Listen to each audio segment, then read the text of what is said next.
It all began with a chilling 911 call. Denver 911, where's your brother? We had a car just wrecked. Two people in the car, I think. How can you tell if anybody injured? Yeah, they're really jacked up. I mean, the lady looks dead. He's freaking out. She's playing in his arms, okay? Okay. She's dead, I think. Before diving into today's story, let me recount a chilling incident. In the early hours of November 17th, 2009, at 1:40 a.m., a car crash shattered the silence of a dead-end street in West Denver, Colorado.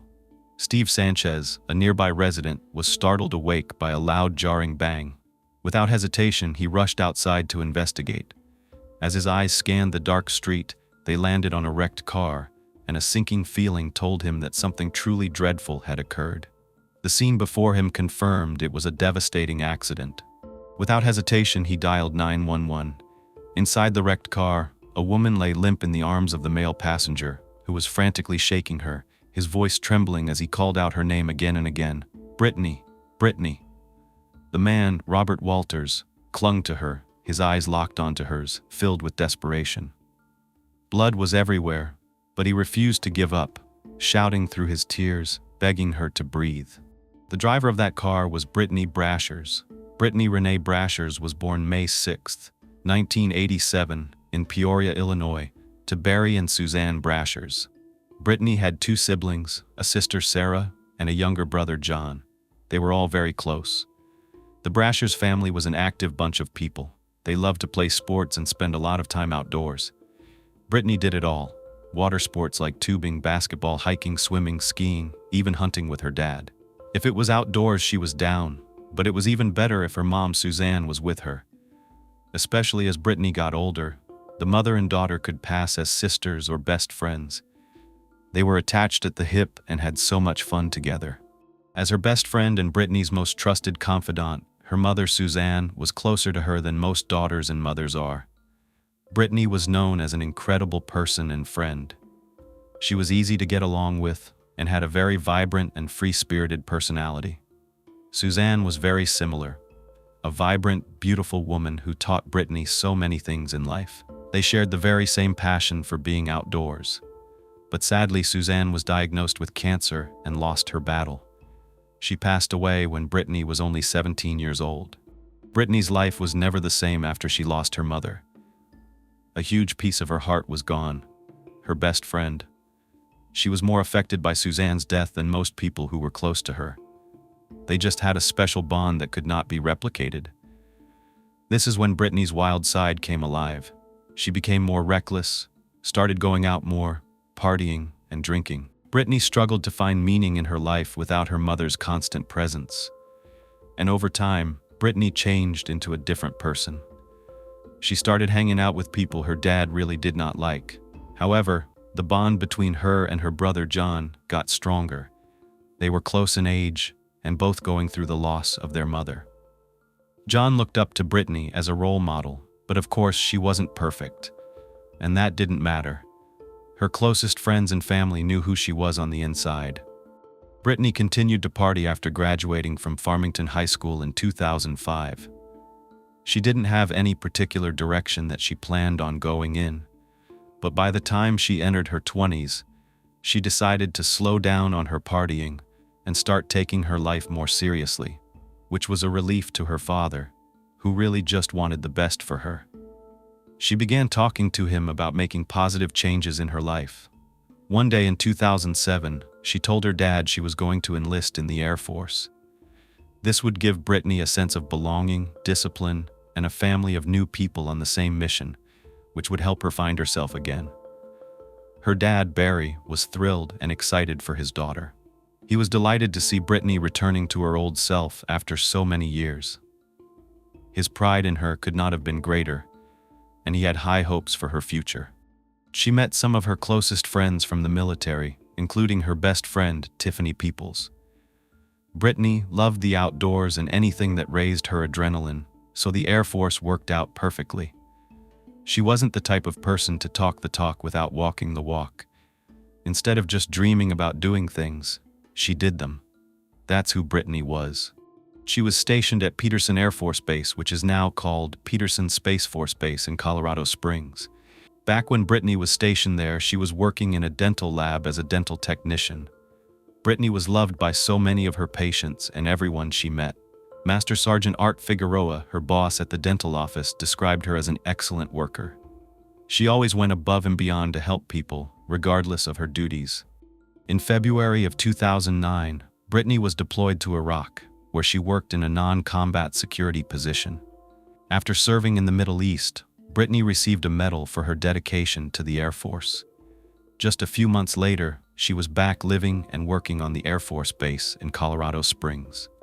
So how did she end up in a horrible car accident all the way out in Denver, over an hour and a half from the base, on that fateful November night in 2009?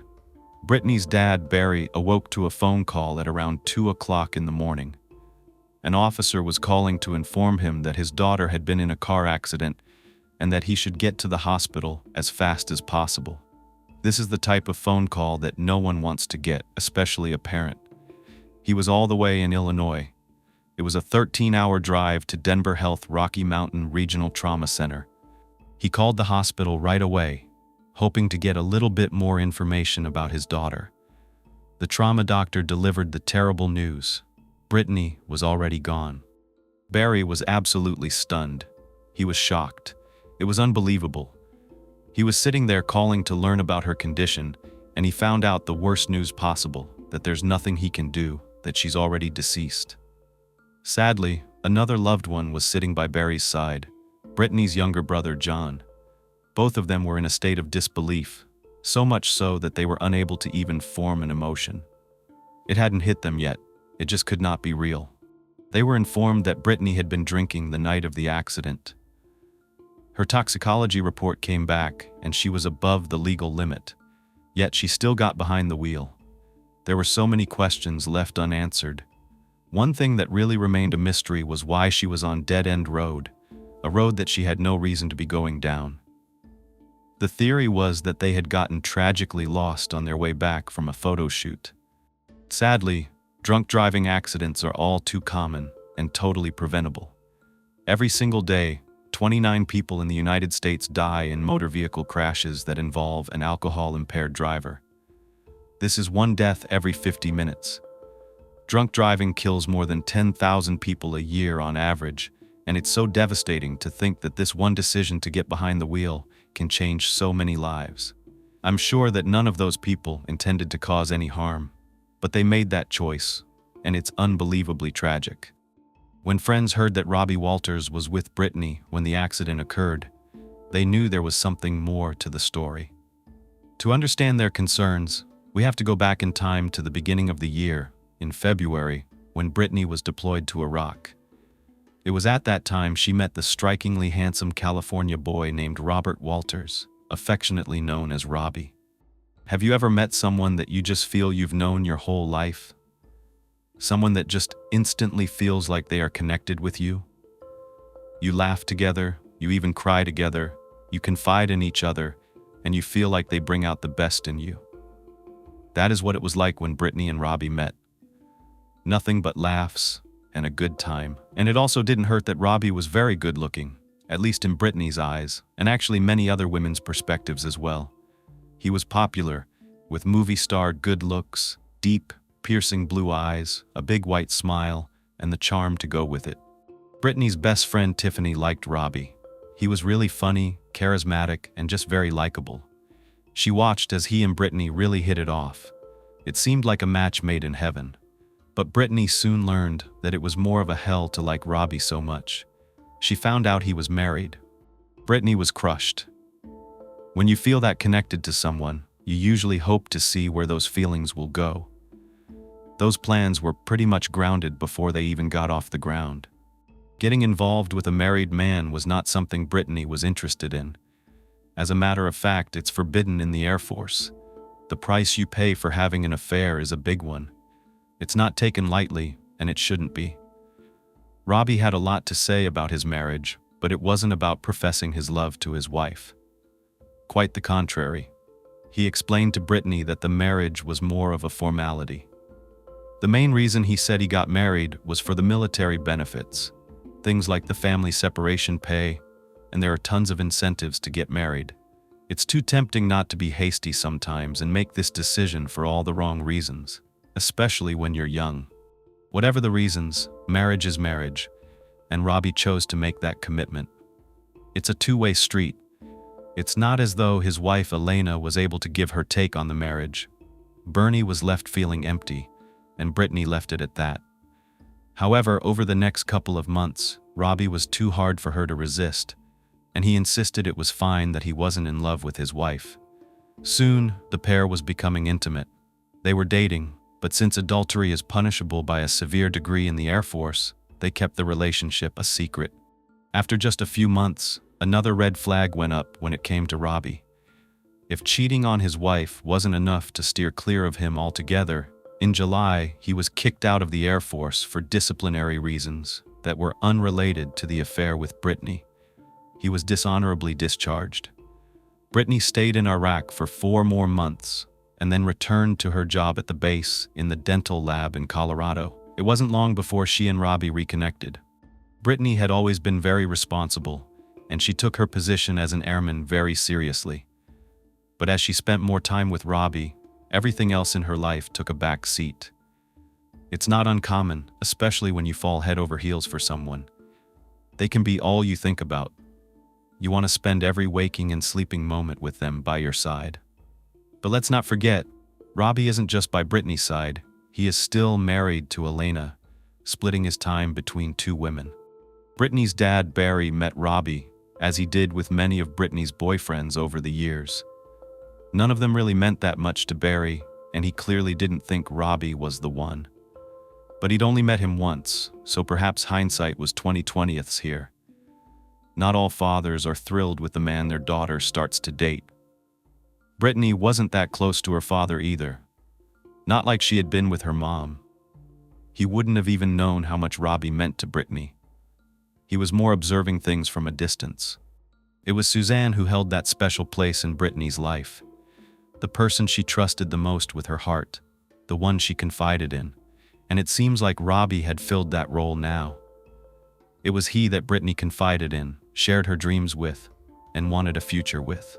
At first, Tiffany was happy for Britney, but when she started to see the sacrifices Britney was making to be with Robbie, she was pretty disappointed. It made her dislike him. It's a good thing when someone special comes into our lives, but they should make us better, be a teammate. It seemed like the more time Britney spent with Robbie, the less she had time for her friends and even her job.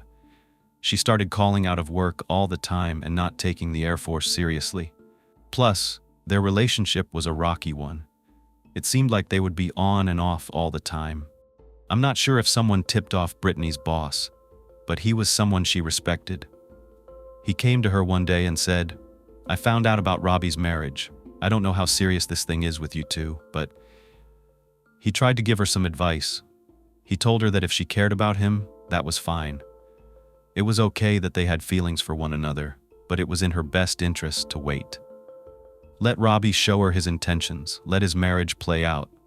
Because if he truly loved Britney and really did just marry for benefits, he would get a divorce, especially now that he was no longer in the Air Force. Figueroa wanted the best for Britney, so he strictly advised against getting into a relationship with Robbie. The maximum punishment for infidelity in the Air Force is a dishonorable discharge, forfeiture of all allowances and pay, and 1 year in prison. But no matter how much the people who loved Britney tried to reason with her, her feelings for Robbie were too intense for her to walk away. I see these pictures of them together, and I can see the fire between them. Most of us have been in this type of relationship somehow, some way. They can last, for sure, but starting off on the wrong foot, without breaking off his current relationship, is not good for the long term.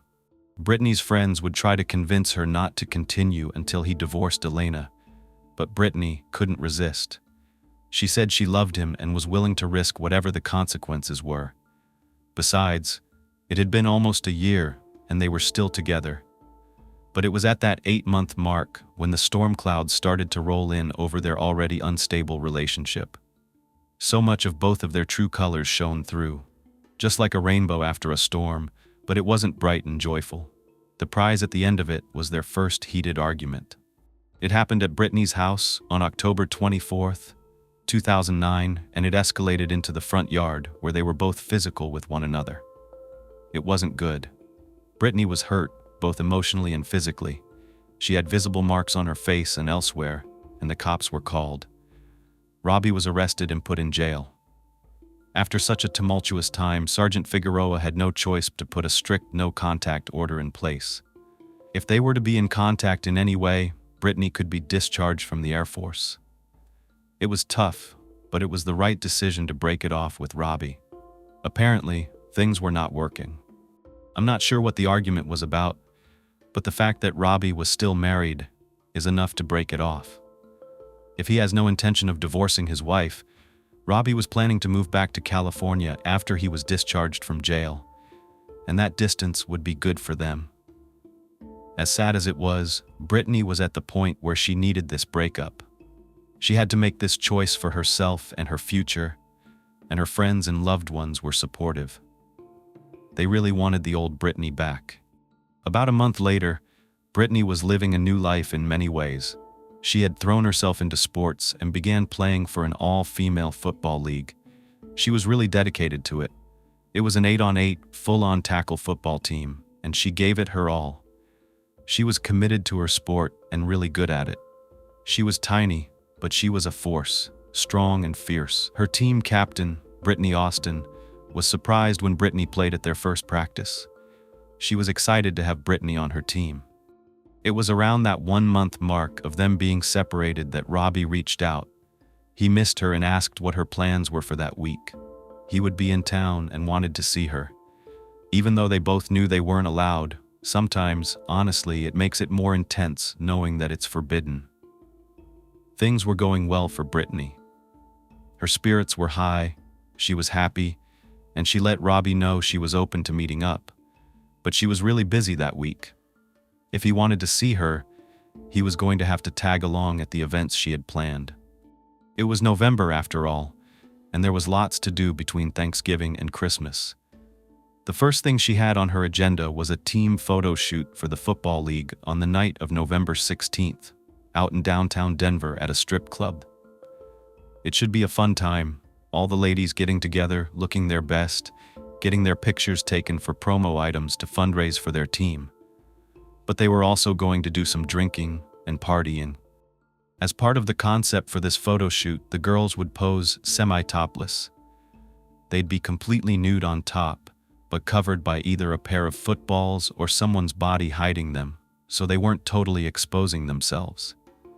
However, they were exposed to everyone at the photo shoot, some of whom were men who were supposed to be part of the shoot, as well as boyfriends and friends of the girls. The strip club was closed off to the public. Since Robbie was with Brittany, he was allowed to come inside and hang out. This was a fundraiser, and the faux photos were supposed to turn heads.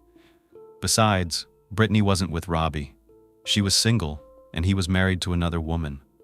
But after watching the shoot, getting increasingly more sexy with the girls taking their tops off, and Brittany being a part of it, Robbie couldn't handle it. He physically started to shake and looked like he was going to cry. He was clearly uncomfortable with what he was seeing. He started to cover his eyes and look down at his phone. Then people actually witnessed him not just crying, but bawling. He was so upset. The tears were falling from his eyes onto the floor. He was sad. He didn't see how this was ever going to work out between them. And it seemed like Brittany had a new life, new priorities, so he did something to try to get back at her for making him feel this way. In his mind, it was only right. He had to suffer, so why not her too? He texted Sergeant Figueroa and told him that he and Brittany were together that night. This was against the rules. He knew what the ramifications could be for Brittany, and it didn't matter to him. Just a month ago, he had been put in jail because of their altercation, so he figured it was tit for tat. He would get her in trouble, they would be even, and then he could move on to California and never look back.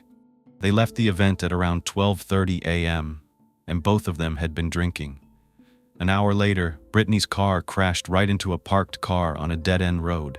You heard Steve Sanchez in that 911 call at the beginning of this video. This is how Brittany ended up dying in Robbie's arms. Here's that call again.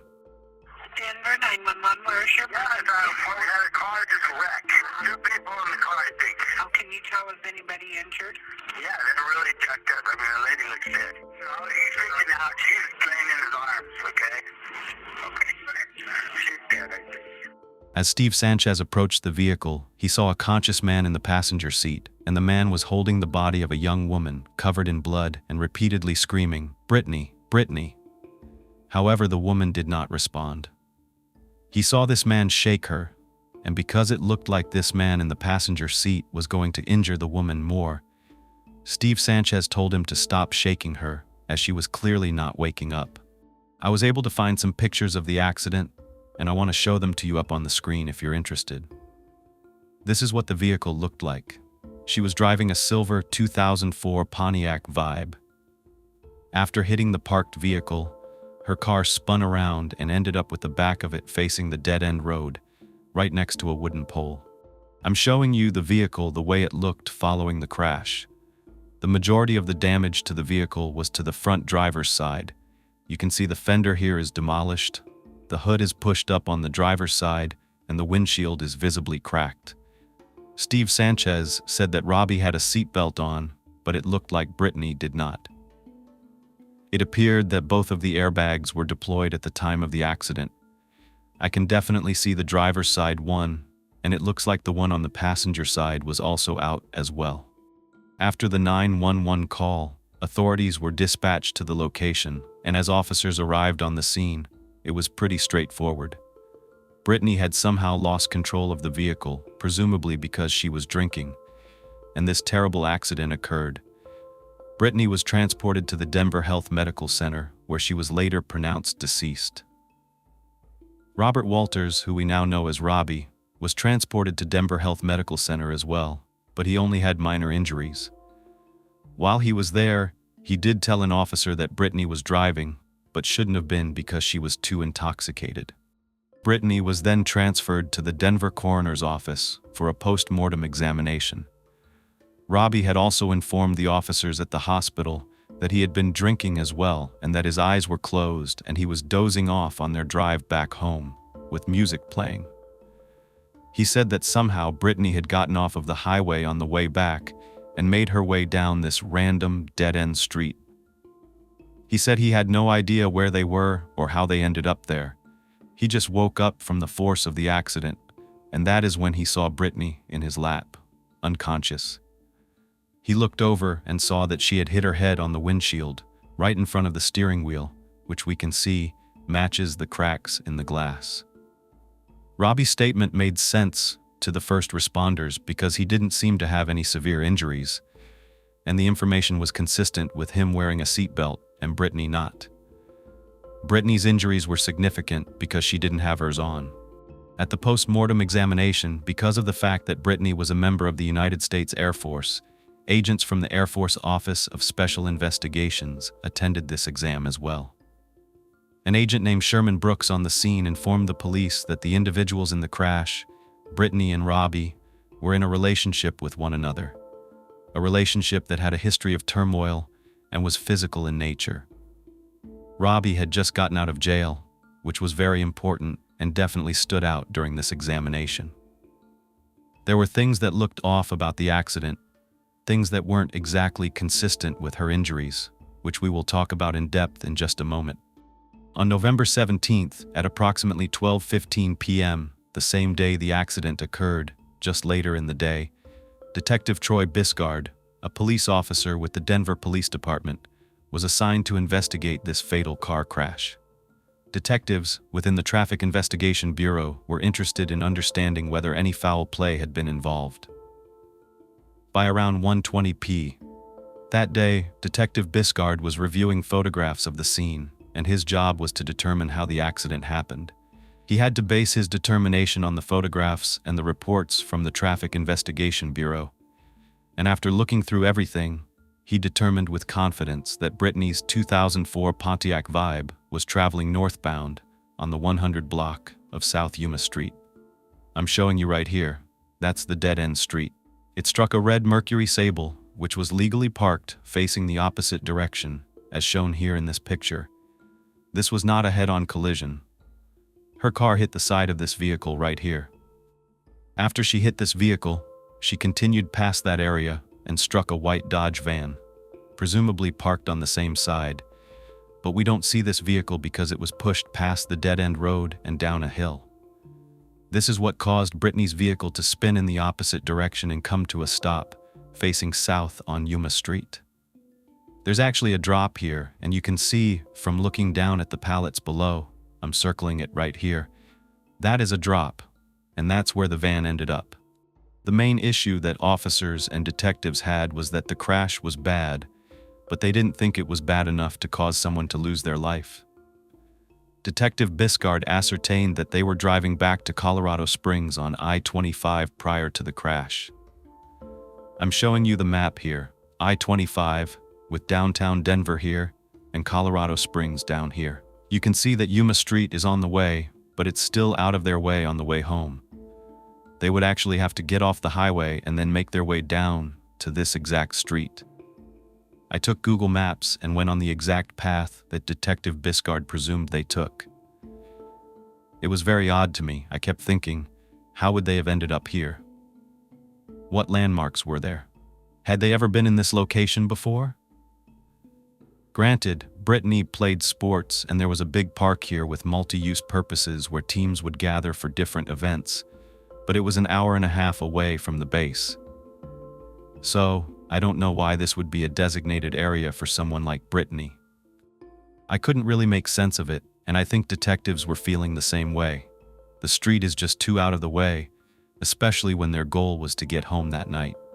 The next thing that had to happen was Detective Biscard wanted to interview anyone who had been with Brittany and Robbie that night at the strip club. He wanted to get information about what the atmosphere was like and how Robbie had been interacting with Brittany. This is where we find out how he was shaking and crying, because witnesses, several of them, said that Robbie did not seem thrilled with the fact that Brittany was taking off her top. They were also able to confirm that both of them had been drinking and that they were seen leaving together around 12:30 in the morning. Since I don't know which strip club they were at, I can't tell you exactly how long it would have or should have taken them to get from that venue to Yuma Street. However, I did read the affidavit with the supporting information and found out that this strip club was north of Yuma Street. So I went ahead and found the furthest one north that I could find in Denver. I did this because I wanted to know what the furthest place they could have been at was and how long it would have taken them from that location to Yuma Street. It would have taken them approximately 27 minutes if they were at the venue that was furthest from Yuma Street. The reason this is important is because the crash happened at approximately 1:40 in the morning. Remember, witnesses said they left the strip club at 12:30, so that means it would have happened over an hour after they walked out those doors. Detectives were starting to realize that something wasn't adding up. Why did it take them an hour to go a few miles? He wanted to talk to Robbie, so he calls him up on the phone, and he wasn't able to shed much light on the cause of the accident. Robbie says he just nodded off prior to the crash. He told them he didn't even know what strip club they were at before the accident. However, he did say that he was sad that Brittany took off her top during the photo shoot, but that they did not argue about it on the way home. Brittany isn't alive to tell her story, the scene isn't providing much, and Robbie says it was an accident. So for now, everyone's waiting for the autopsy report to come back. The medical examiner, Dr. John Carver, conducted Brittany's autopsy. Brittany did hit the windshield, and that did cause the windshield to crack. But neither Brittany's neck nor her spinal cord were injured, and she wasn't suffering from a brain injury either. Since Brittany did not have injuries in any of those areas, Dr. Carver was concerned because those are the type of injuries that are typical in an accident like this, and he hoped that the toxicology report would prove to be of significance. It turns out, like I said, that her blood alcohol was over the legal limit, but not by much, and he found no other drugs in her system. She had no injuries to her internal organs, no broken bones in the base of her neck. It was all intact. Nothing was wrong with her spinal cord, skull, or brain. So what caused Brittany's death? What Brittany did have was severe bruising around her right eye on the orbital bone, her right temple, and her right cheek. What also stood out to him were some broken blood vessels in her face and in the whites of her eyes and on her cheeks. These were pinpoint hemorrhages, which are usually caused by prolonged asphyxiation. They're called petechial hemorrhages, and this is usually a telltale sign of strangulation or asphyxiation. But there's something very different about Britney's anatomy genetically that made this case almost impossible to solve. The doctor could not concretely say that Britney had been strangled simply by an internal exam because Britney was born without the piece of cartilage in her neck that's usually broken during strangulation. In general, it's found to be fractured in 50% of cases of manual strangulation. It doesn't always break, so doctors usually look for other signs, like blood vessels in the eyes or even fingernail marks on the neck. The doctor could not rule this death a homicide just because there wasn't enough evidence to show it was. So what did the report say? Cause and manner of death, both undetermined. This is the equivalent of him saying, "I don't know what happened." Without a conclusive cause of death or homicide, there's no crime, and therefore no investigation would be warranted. This really frustrated Detective Biscard because he just had this feeling that foul play was involved, and he had to prove it. Barry Brashers was even more concerned after the medical examiner's findings.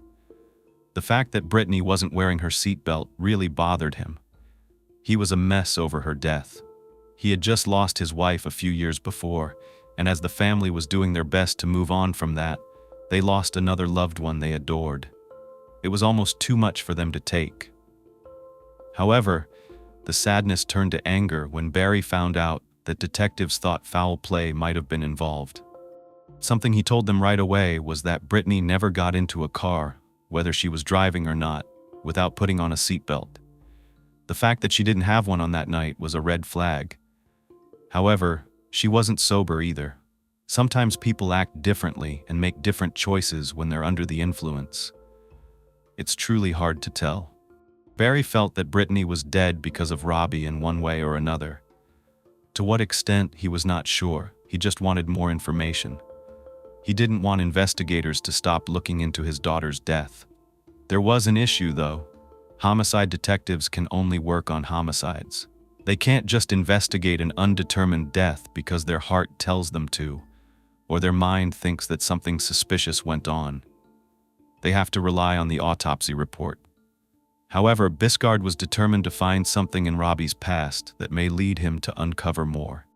Britney's best friend Tiffany was interviewed, and something significant was stated when she said that Britney and Robbie had a rocky relationship to the point of hatred. She said she knew this because she actually heard a message that Robbie left on Britney's phone. He was yelling at her after their altercation and said that he hated her and wished she was dead. That's pretty intense, but of course this is hearsay. They didn't actually have proof that it happened. But Tiffany was a responsible, credible witness, so it did cause Detective Biscard to pull up the facts that he did have in the police report from back in October. Something in that police report stood out. After that altercation with Robbie, Britney told police that he had threatened to crash the car with both of them in it, hurting both of them. Biscard is even more determined to find a link, and they get a break when they're going through Britney's phone. They were being as thorough as possible, as they should be, and they decide to play each and every one of her saved ringtones. If you don't remember, back in the day when we had ringtones, I don't even know if we still have ringtones. I don't, but you could download them and save them to folders and then use them. Why were they doing this? Well, honestly, sometimes it goes towards victimology. Who is your victim? Even the music they listen to matters because you're profiling your victim to piece their life together in their death. But what they found was kind of pure luck. It appeared to be just another ringtone, but it's almost as though Britney was speaking to them from the grave. It's the voice message that Robbie left on her phone right after he was put in jail, the one that Tiffany had heard. Britney saved it, but it was saved as a ringtone on purpose to disguise it. And thankfully, Britney did this because it gave detectives insight into another side of Robbie in a factual way, not just he said, she said.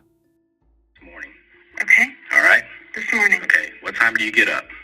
About 7:30, 7:45. And then The recording said, "I hate your effing guts. I'm tired of defending you.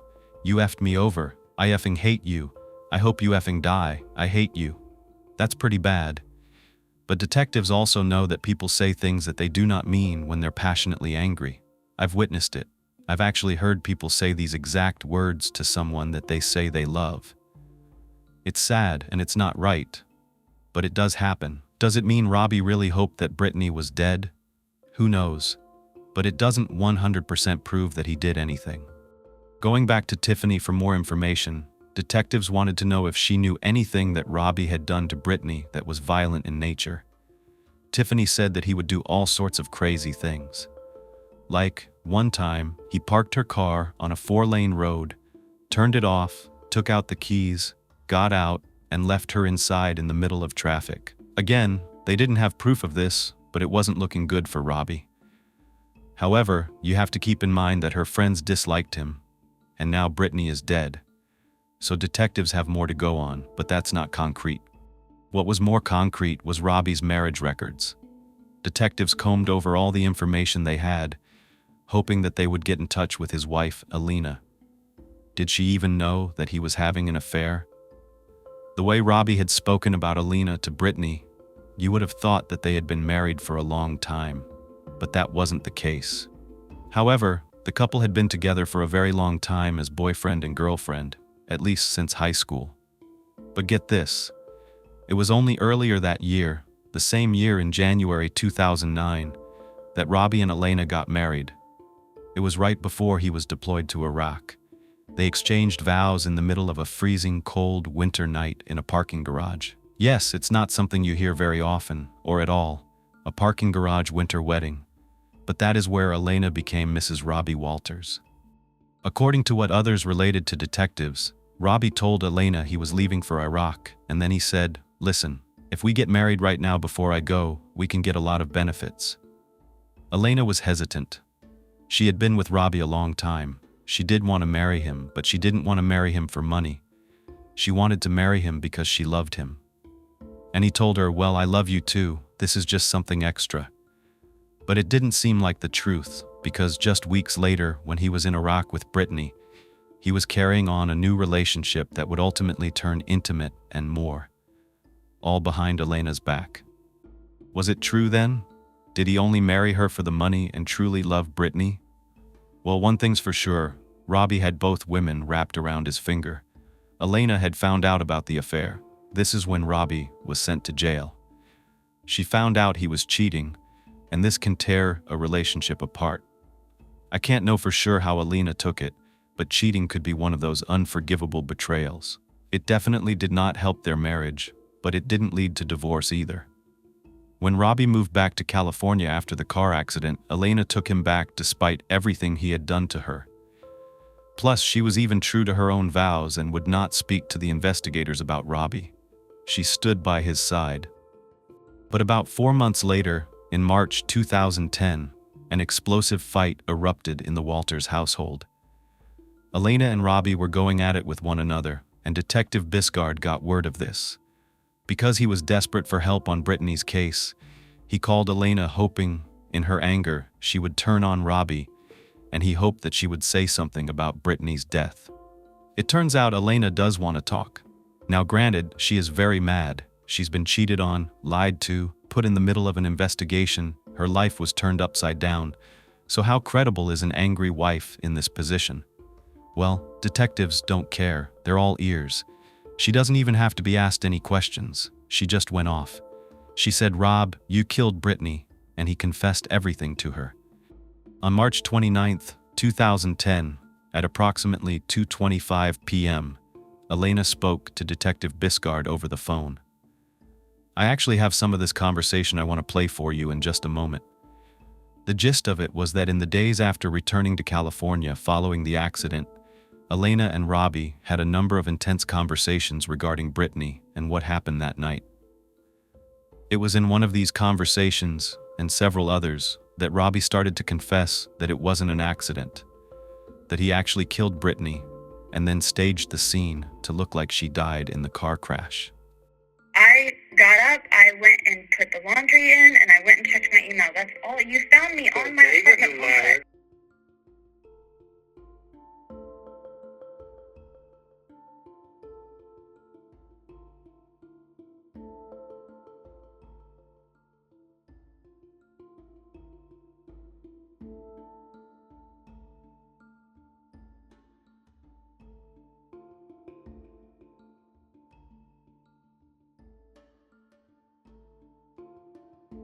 He said that he never planned to kill Brittany. It was when she took off her top that changed everything. I can't even imagine hearing all of this as his wife. Elena told them Robbie was different in the head. They had been together for so long, and it was difficult for her to accept that the person she loved this much was capable of such a horrible thing. I was very afraid, dude. I thought he was going to kill me, telling me what to drink, what to eat, and he made... After telling detectives this bombshell, she just keeps going and ends up talking to them for 2 hours. She even admitted that she had actual recordings of the times that Robbie confessed. Gave me some gloves, told me to put them on, and then he handed me a set of American Eagle teeth, and he said, go in. One time, she tucked her phone into one of her boots with the video camera on, and although you can't see Robbie, you can only see a ceiling fan from the phone's vantage point, which I'm going to show you here. You can hear very clearly, though, Robbie's voice, but I'll also tell you exactly what was said. I'll warn you, this is heinous. He told his wife that he and Brittany were driving back to Colorado Springs on the highway, and they were arguing about her taking off her top during the photo shoot. That's when he punched Brittany in the face. Then, he grabbed the steering wheel, forced the car to exit the highway, and got out. He moved her to the passenger side and got back into the driver's seat. He then drove to an unknown area and parked the car. Brittany was calling out his name and trying to scream, so he began to knee her in the face. He then stopped, and he couldn't believe what he had just done. He wanted to take her to the hospital, but at that point, he knew that she would tell on him, so he decided to finish her off wherever they were. At this point, the car got stuck in the snow, so he had to get out and began pushing on the bumper. That was when he realized that his hands, and now the bumper of the car, were bloody. He told Elena that this is when he got back into the driver's seat again and realized that Brittany was still breathing. He screamed at her, "Why don't you die?" That's just incredibly disgusting. He then got on top of her and, using his forearm, began to push down her throat, stopping her from breathing, and attempted to break her neck. As she lay there lifeless, he got back into the driver's seat and drove down a dark residential road, Zuma Street. He pushed her back into the driver's seat, made sure not to buckle her seatbelt, but buckled his own. Then he proceeded to accelerate the vehicle and swerve the steering wheel so the car would hit parked cars. The impact caused Brittany's head to hit the windshield. When the crash happened, Robbie said he purposely put on a show by screaming for help and crying out for people to help his dying girlfriend. Not only that, he confessed to Elena multiple times. According to her, on several of those occasions, she was able to record him on her phone. That is how we got these recordings. She also let investigators know that there had been 2 attempts on his own life, saying that he didn't want to go to prison. So why record these confessions but stay with this man and not go to the police? That was a big question that Detective Biscard had for her because she knew this was wrong. But they assumed it could also be because she wanted to get back at him at some point, like a moment like this where they were now separated. Those were some cold words, some very cruel statements that came out of Robbie's mouth, and I wish I had never heard them. I didn't know what to think, as I'm sure the detectives didn't either. He said, "I looked over and just took a shot in the dark where I thought her head would be, and boom. I punched the girl with all of my might. She felt it. She felt it like a fucking house dropped on her. I hit her hard. I couldn't stop. Boom, boom, boom, boom." Then she let out a small squeal like, "Robbie?" And then she goes, "Ah," like she's trying to scream. How can someone even be so heartless? Now, I don't know the context of that one part of the recording, but detectives want to know if this is true. And if you really thought it was, why didn't you come to the police before? Well, Elena explains that no one was looking for Robbie as far as committing a crime was concerned. She even told some of her friends, and they were kind of like, maybe he's blowing smoke, trying to act like a cool guy, maybe even trying to make Elena dislike Brittany, or believe that he disliked Brittany so that she would forget about the pain that he caused from cheating on her. Maybe Robbie wanted to paint Brittany as a slut with a topless story, making it look like the cheating had been her fault. And it's true, men do this and women do too. Her friend told her, listen, no one is going after Robbie for murder, so it must not be true, and it would be a big deal if Elena were to come forward first. So, after this confession comes out, Detective Biscard speaks with a medical examiner, Dr. Carver, on March 30th. He tells him about the statements that Robbie made. The medical examiner looks back over the autopsy report and is now able to seemingly make sense of his initial observations that were confusing for him, like the bruising around the eye, the temple, and the cheek area.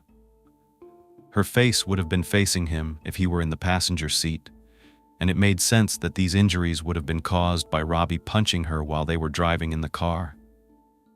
Also, with him saying he put his forearm across her throat instead of fingers around her neck, that made sense because there were no signs of fingernail marks or anything resembling a hand. Well, that was that.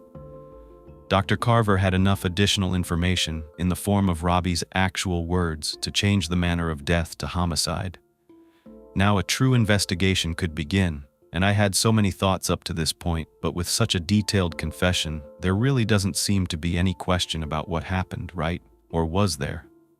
3 days later, Detective Biscard flew out to California with a warrant for Robbie's arrest.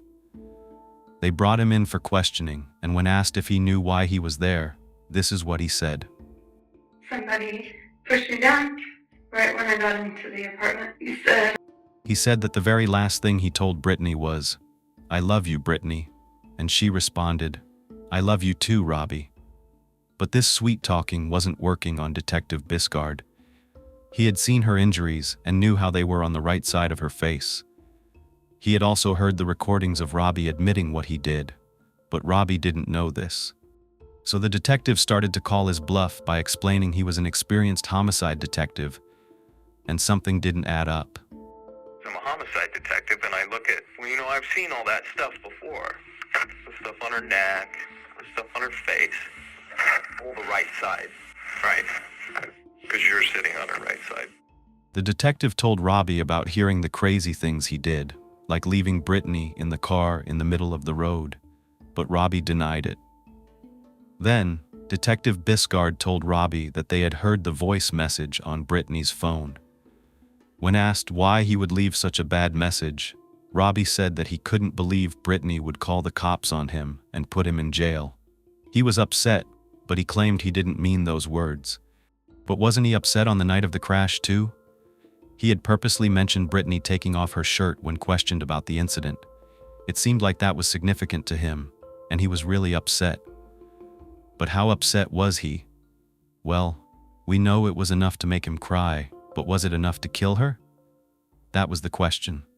Detective Biscard went one step further and admitted that they had a recording from his own estranged wife, in his own words, confessing to killing Brittany. Suddenly, Robbie went silent. He just stopped after saying, "I don't know what the fall to tell you anymore." This wouldn't be the last time Robbie spoke.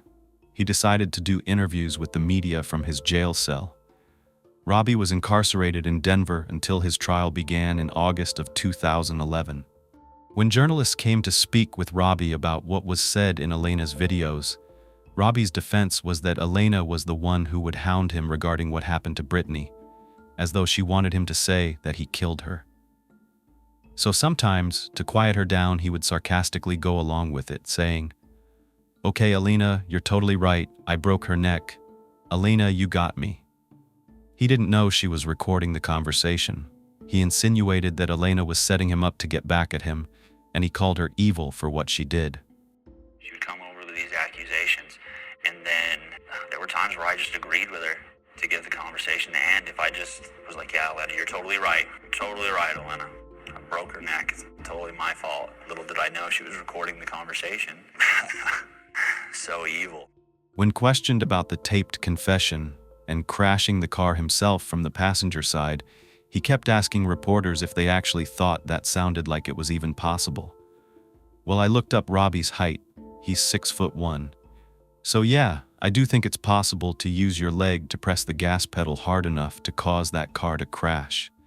But Robbie denied it. Prosecutors Phil Geigel and Helen Morgan were assigned to Brittany's case. Despite Detective Biscard's opinion that he had provided enough information for the state to prove that Robbie murdered Brittany, the state wanted Elena to testify at Robbie's trial. However, she remained devoted to her husband even after his arrest and everything else she knew about him. In fact, she helped Robbie plan his defense. It is unbelievable, but you have to remember, Elena married Robbie not for the Air Force benefits, but for love. She was committed to standing by her husband no matter what, because they had been together since they were teens. Elena knew nothing else but Robbie. However, the prosecution had evidence that Robbie had put a hit out on Elena to shut her up. That's when she changed her mind and decided to testify against him. When Brittany's dad walked into that courtroom and saw Robbie, he wanted to hit him, just like Robbie had said he had hit his daughter. Using Robbie's own words against him during the trial, Prosecutor Geigel repeated the chilling statements from Elena's recording for the jury. He did this in his opening statement. They had their theory of what happened that fateful night in November. Prosecutors believed that when the couple left the strip club, Robbie confronted Brittany about taking off her shirt. They believed that the couple sat somewhere talking, which turned into an argument, and that's why it took them so long to travel to the destination where they ended up, where the crash happened. They theorized, knowing Brittany's personality, how independent she was, and how strong she was as a woman, that she most likely took the position of mind your own business when it came to Robbie getting upset over her photo shoot. They weren't dating, so what gave him the right to tell her what to do or to judge her? They believed this is what set Robbie off. On top of the fact that he had lost her as a girlfriend, he was a controlling, narcissistic man. He was used to getting women to bend at his command. When Brittany didn't, he became enraged. Whatever words were exchanged, prosecutors think it set him off, and in his own words, he said he was on a mission to kill her once that top came off. Why? No one knows. But they think it began by hitting Brittany while they were on the highway on I-25. Apparently, 2 911 calls had come in that night from someone driving alongside them. A concerned citizen called the police when they saw a car that stopped abruptly in the middle of a busy highway. From the description that the caller gave, they think this was Brittany's vehicle. We already know from Robbie's own words what happened next. He took the wheel and eventually got into the driver's seat, moving the car somewhere. He continued his evil plan. Now here's one of my favorite pieces of evidence. A blood expert came in and said it was evident by the blood evidence in the car that Brittany was already bleeding before the accident happened. The reason being, there was blood found on the airbag. Now hear me out. It might seem like, okay, wait a minute, we know that her head hit the windshield. We see the windshield is cracked. However, because the airbag is so quick to come out and then deflate afterward, according to the blood analyst, it wouldn't have been able to gather as much blood as we see on it when it came out. It would have prevented some of that impact, right? They said because this happened so fast, they theorized she was already bleeding. However, the defense had their own blood analyst who said the exact opposite. They said, nope, the airbag came out. She was laying on it for some time after the injury to her head. But we know that the injuries weren't as significant from her head hitting that windshield, according to the professional who did the autopsy. We know that the injuries happened on the right side of her face, and it is confusing because here I am looking at the airbag and we can see the mark on it. It looks like it's on the left side. So this leaves a lot of questions still. The case really hung on Elena's testimony. She knew Robbie best. When she was interviewed about Robbie confessing to her, she said that while he was doing that, he was also threatening her life, telling her if she said anything, he would kill her. So now we know why she didn't say anything. But guess what? They didn't just have to rely on Elena's words because, during the recording, he actually says to her, he's so close to killing her right now. He just wanted to punch her. And yet, she's still saying, he loves me. Is that what women like Elena thought? Is that why they stick by their man's side? Because even while this man is awaiting trial and he's incarcerated, she would talk to him, take his calls, and she actually believed him when he said, "Oh, I was just saying that to you. None of it really happened." Elena said that she loved him, and he actually said, "If you really do, then you have the opportunity to prove that." He wants her to lie for him, to say he was drunk when he confessed, that it wasn't real. What was even more damning came from the time that Robbie was in jail. Even from behind bars, he was scheming. Robbie thought he had Elena under his thumb and that he could guide her testimony to benefit him. But the more time he spent in jail, the more he realized she was a real liability.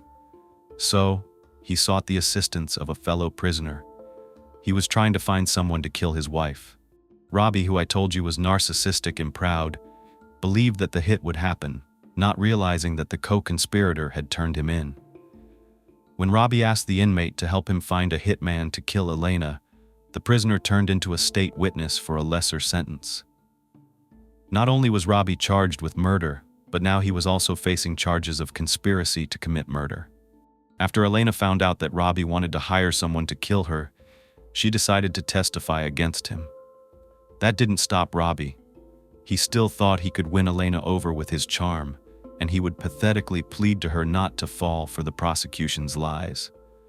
When Elena told him she was done believing anything that came out of his mouth, "I'm so proud of her for that." She went on to become the state's star witness. Robbie later told a journalist with 48 hours that Elena was the cold-hearted one. He literally said, and I quote, "The second most painful thing I've ever had to go through was watching her get on the stand and just cold-blooded, with no emotion, totally heartless, without even looking at me. Not even once. Even when they said, 'Point out Mr. Robert Walters,' she didn't even look at me.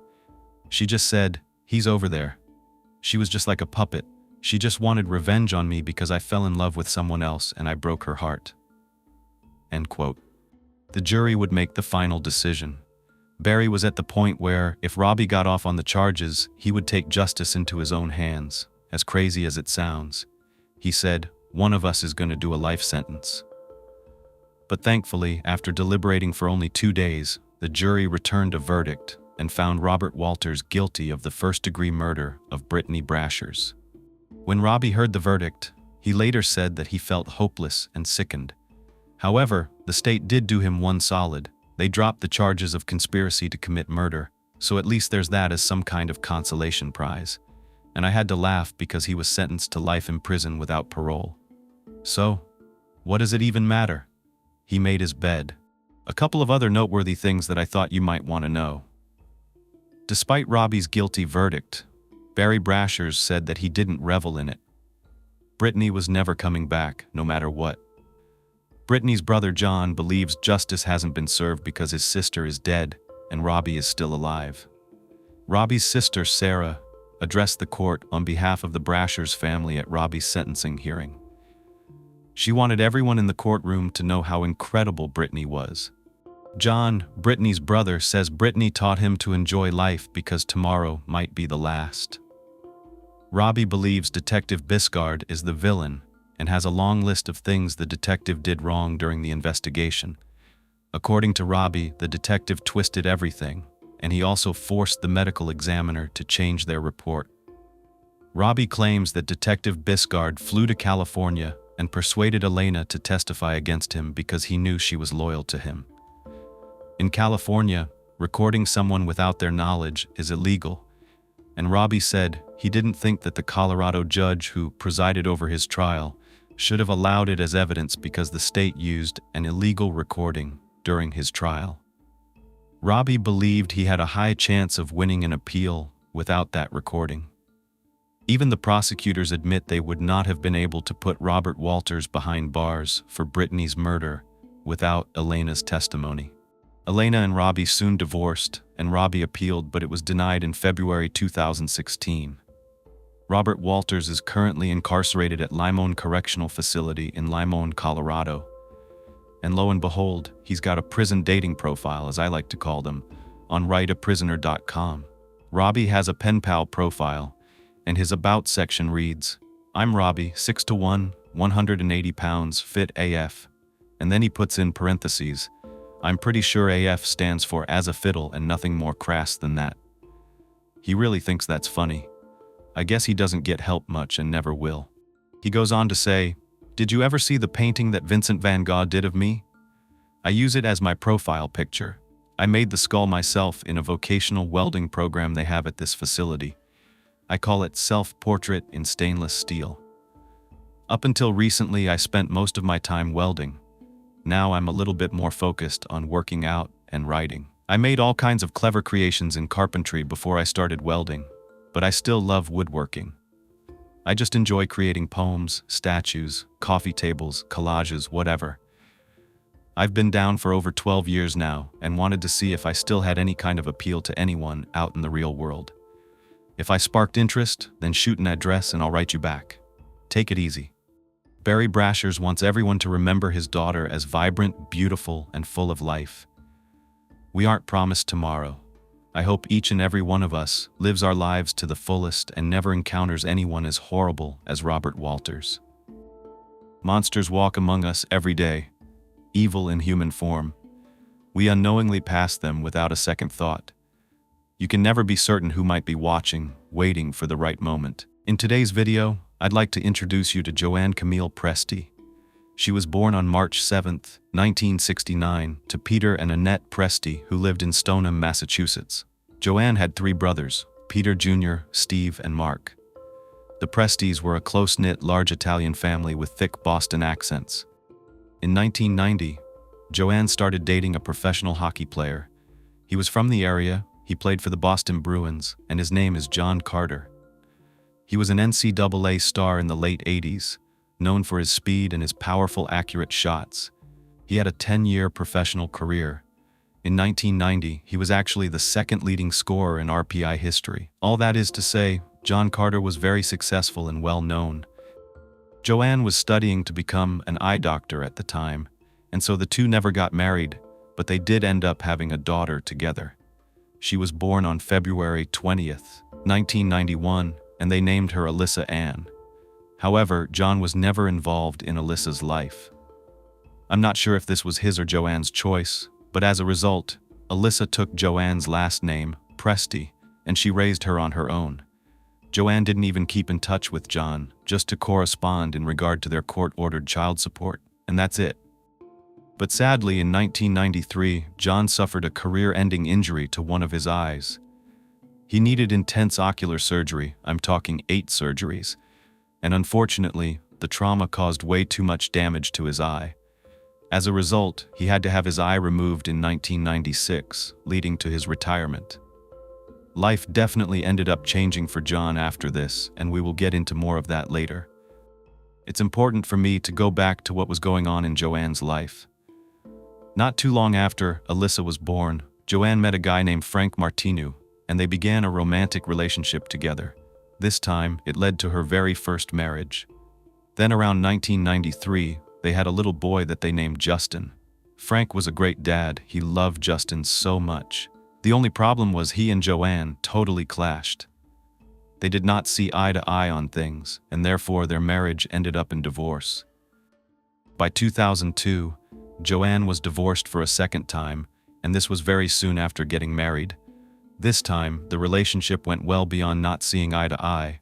It had become physical. Joanne was married to a man named Thomas Pollock, and she ended up getting pregnant. I don't know if Thomas was very thrilled about this, considering what happened to his ex-wife Cassandra when she was pregnant. It was said that he slammed her head into a sink while she was pregnant, which left her with 2 black eyes. I don't have many details on this, but apparently, according to Joanne, he had put his hands around her neck, hit her with a phone, tied that phone cord around her neck, and then when she tried to call the police, he threatened to blow up her car. He did all of this in front of her daughter Alyssa, and this was all going on while Joanne was pregnant with Thomas's baby. Her friends actually witnessed the bruises on her arms on several occasions. Joanne gave birth to baby Sean Pollock in 2001, and that very same year, she filed a restraining order against Thomas. Their divorce was finalized in 2002. That wasn't the end of their issues, though. Their relationship had been so bad, Joanne didn't even want child support. She just wanted Thomas out of her life for good. Sometimes it's hard when you share a child, so she was terrified that Thomas would harm her. She actually slept on the couch so that she could potentially hear him come through the door in the event he broke in to attack her. I was thinking, that is pretty intense, to alter the way you do things as far as even being comfortable in your own home while sleeping, because you are that fearful, as they say, sleeping with one eye open. Her doors were never unlocked. She double-checked everything all the time just in case. The reason she was so scared was because Thomas would not stop harassing her. He would threaten to find her, beat her up, and then take baby Sean away. So, by 2004, it's safe to say that Joanne hasn't had the easiest life, but her career was going well. She's a hard-working single mom of 3 children, living in a quaint little town in Woburn, Massachusetts. She chose this area since 1, it was close to her parents, who lived about 15 minutes away in a nearby town of Billerica, and 2, and maybe most importantly, it was known as a very family-friendly community. It's the type of town that people will move to and stay there for the rest of their lives. It's a very close-knit community full of hard-working blue-collar residents that pretty much have each other's back. Joanne was adamant about living in a safe neighborhood. She moved to Tobin Drive. It's lined with manicured lawns and look-alike little duplex apartment buildings with several basketball hoops that invite the local kids to play right on the street. There are no through streets here either. At the end of the road, there was a cul-de-sac, which means it's closed off on one side. This one had a home right at the end, and this was a place where kids could ride their bikes, turn around, and go back down the road without worrying about too many cars passing through. That was perfect for Joanne, since she was overly protective of her kids, and rightfully so. She was paranoid definitely after that relationship with Thomas. She never knew what could happen to one of her children. As a matter of fact, everyone that knew Joanne knew that her children were her world. She was a very loving mother. She worked really hard to provide for her children the best way that she knew how. No matter how bad her relationships were with her children's fathers, she never took it out on her children. They were the light of her life. They brought so much joy because family was so important to her, especially growing up in a traditional Italian household. We're talking big family dinners, sitting around the table, sharing anything and everything that's going on in your life, and being protected by the people closest to you no matter what. That loyalty to your own blood is strong, and she passed that on to her own children. Some people thought that she was a little too overprotective. She definitely wouldn't let her kids play outside alone, even in her own front yard. That sounds kind of normal for a lot of parents, but in 2004, her daughter was 12, Justin was 10, and the baby was only 2. I can totally understand that. However, Joanne's friends knew that there was no way she would let her children out of her sight. So instead, she would invite all the neighborhood kids to come to her house to play. And everyone loved that. They loved Joanne. She was the type of mom that would not only watch her kids play in the pool, but she would also jump into the pool and play with them. She was very involved, and there was always something fun happening at the Prestes' home, like slip and slide during the summer, birthday parties, holiday get-togethers, you name it. Now that you know what Joanne was like as a mother, what about how she was as a person, as a friend, as a daughter, and as a sister? Well, Joanne was very extroverted. She loved to laugh, she loved to spend time with her friends and go out and have some drinks, some fun at nightclubs. She enjoyed things like the neighborhood cookout. She was the type of friend that would touch base every day to check in with those that she cared about most. She was known as the Pied Piper of her neighborhood because she was very charismatic, and it would just attract people to her. She also loved those traditional Italian holidays, especially the traditional Italian Christmas. Joanne was also very generous. One time, when she was struggling to make ends meet, she had to resort to moving back in with her parents. However, she heard that her brother Peter had fallen on some really hard times financially after leaving the military and going to college. So she gave up her entire tax refund check and gave it to Peter. That's the kind of person she was. And to top it off, according to her landlord Harinder Mohan Singh and his wife Satnam Singh, who they called Sandy, they thought Joanne was a model tenant. She had just recently upgraded to a bigger apartment, just a few houses down from her previous one in another duplex. This one was located at 13 Topman Drive. It had 3 bedrooms and 1 bathroom, and it was a pretty nice size. It had a kitchen that was perfect for cooking and a nice big backyard for the kids to play in. The Singhs lived on the other side of the structure. It was attached, and they had a really fun time having Joanne and her children as neighbors, especially because they had children of their own. Joanne actually offered to help the Singhs repair her unit because it had just been damaged by the previous tenants, and Joanne got to work right away. She repainted all the walls in each room, and she put up some new blinds in the living area. Joanne and Sandy would watch their kids play together, and the families became really close. They would even spend holidays and some birthdays together, having fun and exchanging gifts. The Singhs actually owned a gas station, and they would give Joanne gift cards so that she could shop there for free. Joanne was passing all of her traits onto her only daughter, Alyssa, and she was already becoming a bright, smart, and talented young lady. Joanne and Alyssa had a very close relationship and a very close bond. They were seen by others as having the perfect mother-daughter relationship. Joanne was attentive, she listened, she spent quality time with Alyssa, and she just doted on her. She adored her so much. In January 2004, Alyssa was in 7th grade. She was attending Daniel L. Joyce Middle School, and she was a Pop Warner cheerleader. She was about to turn 13, and that's pretty exciting. Alyssa was also Annette and Peter's only granddaughter. She was the light of their lives. Annette noticed how mature Alyssa was. She was always helping her mom with her 2 younger brothers, who were actually quite a handful, especially little Sean, who was only 2. She was very responsible for her age, and just like her mom, she was protective over her family.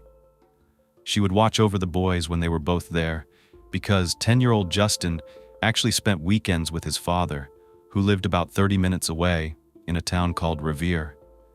His father was actually in the process of attempting to get full custody of Justin, and it did seem like it was going to lean in his favor. Without knowing all the details, I'm assuming that the court had their reasons. Perhaps they agreed to allow Justin to be with Joanne for a number of years and then switch over to Frank's care. I don't know, because every state has different family law stipulations and custody orders. Alyssa was a straight-A student, and she wanted to become a pediatrician. Maybe that desire came out of caring for her own siblings, but she was extroverted just like Joanne. She would light up a room with her big smile, and she was always laughing, dancing with her friends. She was also at the age when you begin to have crushes on boys, so it was typical for her and her friends to get together and talk about their crushes, have little sleepovers. But Alyssa wasn't interested in having a boyfriend. She might be a little bit too young, I'm not sure, but she was focused on school. She was just a really good kid. It was New Year's, and everyone was gathered around the TV watching the ball drop and ringing in 2004.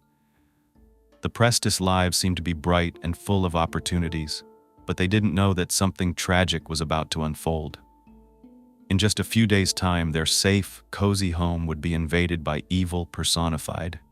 In order to piece together what's about to happen, we have to go back to the spring of 2003. Joanne and the kids were living in their previous apartment that I mentioned, just a few houses down from their new one on the opposite side of the street. Like always, I'm going to get as detailed as possible so that you get to know everyone. In this case, as usual, the kids are having fun playing outside when another single mom named Bobby Jo Miller came by and introduced herself to Joanne. She lived right across the street in 21B Tom and Drive. They began talking, and they realized that they had a lot in common, and soon they became very close friends. Bobby Jo had kids, and most recently, in May of 2002, she gave birth to a little girl who was still an infant at the time. She was the daughter of Bobby Joe and her ex-boyfriend Michael Bizanowicz that she had broken up with earlier in the year. They had been friends first. They actually met in 1995 when Bobby Joe was working at a convenience store. So they knew each other for a pretty significant amount of time, and then they eventually started to date. So this breakup was hard on her. She wanted it to work, but it just wasn't. And sometimes when you are in that long-term relationship, you kind of grow up together, in a sense. And it's hard to stay for the long haul because you change so much. And just like Joanne, Bobby Joe was a giver. You could maybe even call her a people pleaser, because she did everything for everyone, especially for someone like Michael who she loved. So while they were together, she helped him with everything. And when they broke up, she was still helping him with all of his bills, helping him balance his checkbook. She even registered his truck for him in her name. However, sometimes that can be emasculating, and who knows exactly what happened. But eventually they broke up. Michael moved to another town, which was like 20 minutes away, called Lowell, and the women both were on their own, and they would bond over sharing their stories and venting about what a hassle it was sometimes dealing with their exes. The two best friends and their kids were together almost every day from here on out, and they were pretty good support systems for one another. They would watch each other's children, which was a big step for Joanne because we know she is protective. It is nice to have a friend that's literally steps away from your house right across the street. But that changed just slightly in November of 2003 when Joanne decided to move, like I said, a couple houses down to 13 Topman Drive. It didn't change that much. They still lived on the same road, and they continued being there for one another. They would give advice, and they just really wanted the best for each other. Bobby Joe had even softened her heart a little bit, and she began to allow her daughter to have visitation with Michael. The women were just a really good influence on one another. Joanne would even tell the children that they should always respect and listen to their parents, even if they were divorced. So if Michael came by to spend time with Bobby Joe and the baby, everyone should be kind, and Joanne really didn't get involved in all that. But she was always cordial anytime Michael came around, even though Bobby Joe would still argue with him right in front of everyone. Michael seemed to be doing his best. He even helped install some new cabinets in Joanne's apartment when she moved in. So as a thank you, she invited him and Bobby Joe over with the kids one night. And on that night, he agrees to help Joanne hook up her cable TV. He worked for Bobby Joe's mom, Linda's boyfriend, at his shop as an apprentice electrician. And since Linda had known Michael a long time, she did this kind of out of the kindness of her own heart to help him pay the child support that he owed her own daughter. So Michael definitely wanted to stay employed, and he needed the practice. But sadly, those good vibes went completely bad when Michael didn't bring over the right cables, and Bobby Joe kind of blew up on him and yelled at him in front of everyone, and then she stormed right out of the house. So Michael, he follows right behind her like a little puppy dog trying to catch up to her and make things right. And I couldn't help but think, was Bobby Joe maybe just a little bit jealous that Michael took an interest in helping Joanne? There's another couple that I introduced you to, and that is the Singhs. Remember them? These are Joanne's landlords. It was the landlord and his wife. I did tell you that they were very close, but perhaps Joanne and Mr. Singh were a little bit more than landlord and tenants in that kind of relationship. Harinder was someone that came and went as he pleased because he owned the building. He would always be there to promptly fix anything that Joanne needed repaired, and they got along really well. Joanne had that charismatic personality. She made friends with everyone, and perhaps sometimes men might think that she wants more. And there were rumors that were already going around among her friends that the seemingly happy married man had a romantic interest in Joanne. Most of these rumors swirled when they found out that Joanne would go over Harinder's basement for drinks when Sandy went to bed. So his wife's in bed, and he is in his basement inviting another woman over to have drinks. I don't know. Maybe Sandy didn't like drinking. There's nothing wrong with having a drink with a friend, right? But I don't know. Herinder would bring a bottle of cognac down, and they would just chit-chat from time to time.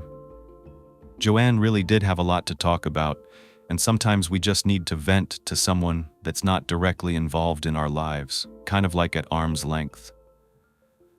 And one thing Joanne was facing at the time was one of her children's fathers in court. We all know it's not Thomas. She said good riddance to him and feared for her life. But it's actually the former hockey player's star ex-boyfriend, John Carter. She tried to stay out of his life and his business, but he decided to stop paying his child support. Everything had been going well for the last 12 years in regard to his daughter Alyssa, but after his career ended up struggling, he started to drink a lot. He was supposedly an alcoholic, and he fell into some tough times. At this point, one of John's business deals fell through, and he had spent all the money that he had left over from his celebrity hockey days. But as for the relationship between Joanne and her landlord, the word travels fast in a small neighborhood like theirs, and when everything unfolds, I think you may question whether or not Sandy knew about this little friendship between them. As a matter of fact, all the neighbors pretty much knew each other's routines. They knew everyone's comings and goings. The minute Joanne would wake up in the morning, she would open up those blinds that she had installed herself and let the sunlight in, and neighbors knew this. They would even see her and wave as they walked by.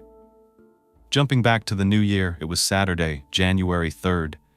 Joanne asked Bobby Joe's sister to go to a local bar in Lynn, which is about 35 minutes away.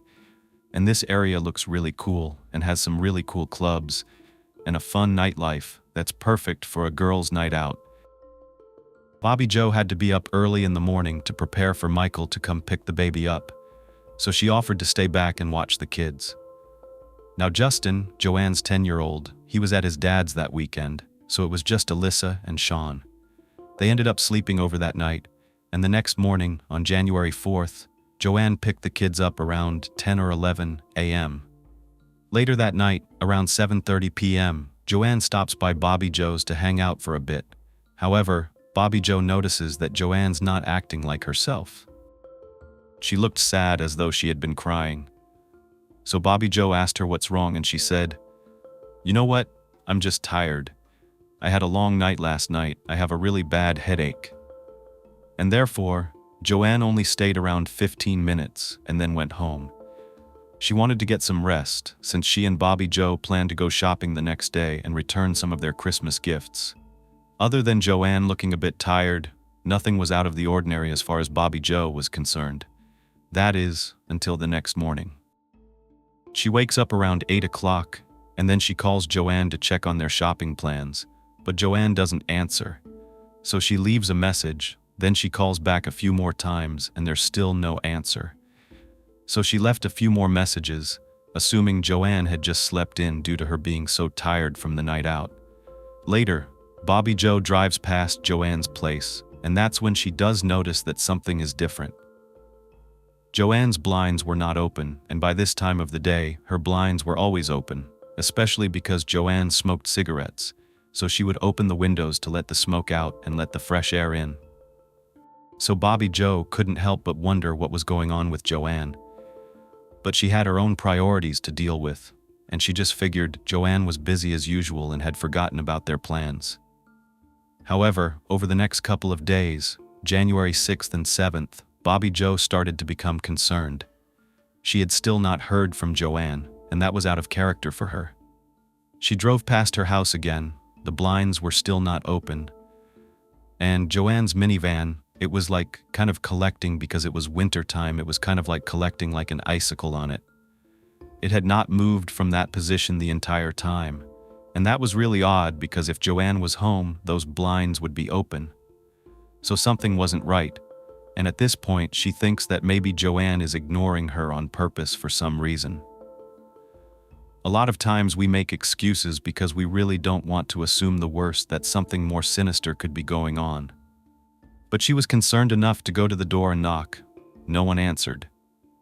That afternoon, on January 7th, Bobby Joe was so worried about Joanne that she reached out to Joanne's mom, and she informs her that she hasn't heard from her for a few days now, and she adds all those peculiar things that she saw at Joanne's home.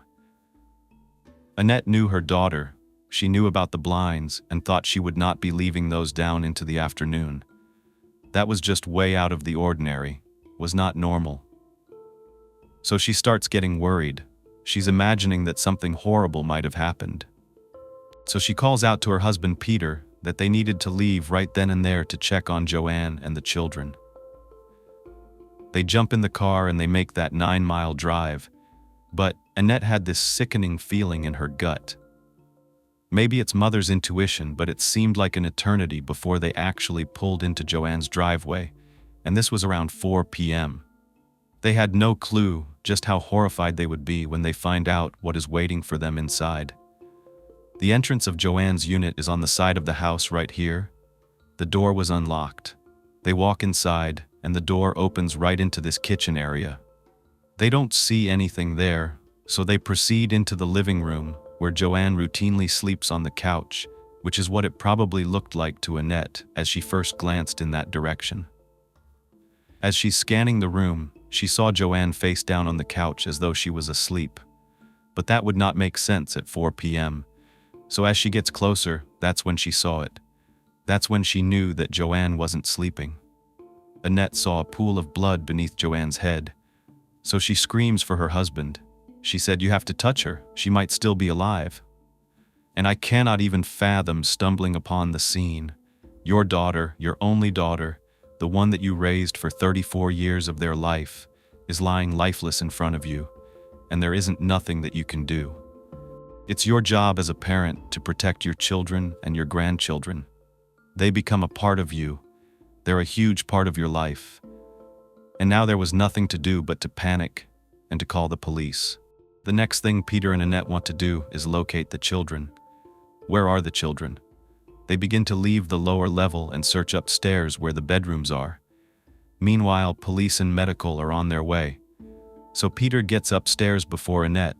The door to the baby's room is shut, and when he opens it and runs in, he sees baby Sean in his crib. He is crying. And when he picks him up, he could tell he's dehydrated, and his diaper, it was heavy with what seems like days of feces and urine inside. But he's alive, he's unharmed. Annette's downstairs, but on her way up. And Peter had picked up Sean, and he rushed into the very next room, which was Alyssa's room. And what he witnessed will probably never be erased from his mind. It was a sight he definitely did not want his wife to see. And she was screaming up to him that she wanted to see Alyssa. And he screams back down that there's no way because she's dead. He would not let his wife go up there. So he came downstairs as Annette was in complete shock. It's a snowy winter evening. The first responders come up to 13 Topman Drive, and they were there within minutes of receiving that call. Annette is holding Sean, and when the paramedics arrive, things are happening so fast. She hands the baby to them, and then they ask if she's okay, and she doesn't even know what to say. And not knowing what was inside, they didn't know if maybe she was hurt, and that can't even speak. She doesn't know how to respond to them, but she just turns to the paramedic and she mutters, "Please just hold my hand." And that is exactly what the paramedic did. Then they take Sean and they rush him to the hospital for treatment, and Annette follows close behind to be by his side. Now I'm about to get to the part of the case where we will get the very first set of clues that will lead to what could have happened. This is when I can't help but put myself into these investigators' shoes. They proceed into Joanne's apartment. They notice that the side door is unlocked and there are no signs of forced entry. All the windows are closed and they're also locked. So they make their way through the kitchen, taking notes regarding the way everything appeared. Nothing seemed out of the ordinary. Regular kitchen. It looked lived in. There were dishes in the sink. There were some tools on the floor. A full and tied up garbage bag on the floor that looked like somebody had been in the middle of doing a project or some light cleaning. And before they could finish it, something occurred that took them away from their work. The kitchen table was fairly tidy. They see a baby's booster chair in one of the seats, and they don't notice any obvious signs of struggle. No blood, nothing. But as they walk into the living room area, they see a love seat, children's toys scattered, and the couch where Joanne's parents found her lying face down. Detectives finally see just how horrific this scene really was. Joanne wasn't just lying on the couch in like a normal position. She wasn't. The left side of her upper body was hanging slightly off of the side of the couch, and her head was on one side and her feet were on the other. So she was laying across the couch. Her head was also kind of dangling off one side, and it was hanging above a pool of blood on the carpet. The couch cushions that were underneath her, near her upper body, were saturated with blood. Joanne's hands and feet were tied behind her back with rope, as well as duct tape, and she was only clothed from her waist up. Her bottoms and her panties were found on the floor, and the panties were rolled up, the way it looks if someone takes them off in a hurry. And this indicated that there was some kind of struggle, and that was confirmed when they found a rolled-up towel near where her head was. This was identified as being used as a gag so that she couldn't scream. When they turn her body over, that's when they see what they believe was her cause of death. She had multiple knife wounds to her neck. Everything they observed so far leads them to believe that Joanne had been bound and gagged so she could not put up a fight, and then she was forced into intercourse. Finally, she was stabbed and left for dead. Was the sole reason intercourse? That was one of the questions they don't know, but every clue matters when you're piecing everything together. They have a lot more to analyze downstairs, but they move on to the second floor. The crime scene investigators moved into an upstairs bedroom. It belonged to Alyssa, and they saw a desk with papers on it and a chair that looked as though it was scooted out. You know, how somebody would have to stand up in the middle of their work. And this was because there were, pens, pencils, things that looked like she was using them, and a couple of drawers open. There was also a dresser with some open drawers as well, and it looked cluttered. It looked like a normal teenager's room, the way they would keep it. There's a lava lamp, there was a TV, and there were other miscellaneous young girls' items. However, the room was a mess in a way that proved there was probably a very intense struggle that went on. And I'm talking complete disarray. You could tell that the bed had been moved. It used to be against the wall, and it wasn't in its original location. And there were pillows and blankets all over the floor. Even the bed sheets had been pulled off and rolled into a ball. One of the saddest things for me was to see all of Alyssa's items on the dresser. The things that she used every day, the things that she collected and loved. They were all standing still in time, just like Alyssa, because to the investigators' shock and terror, they see the young girl lying face down on her bedroom floor between the bed and the dresser, and there is a massive amount of blood underneath her.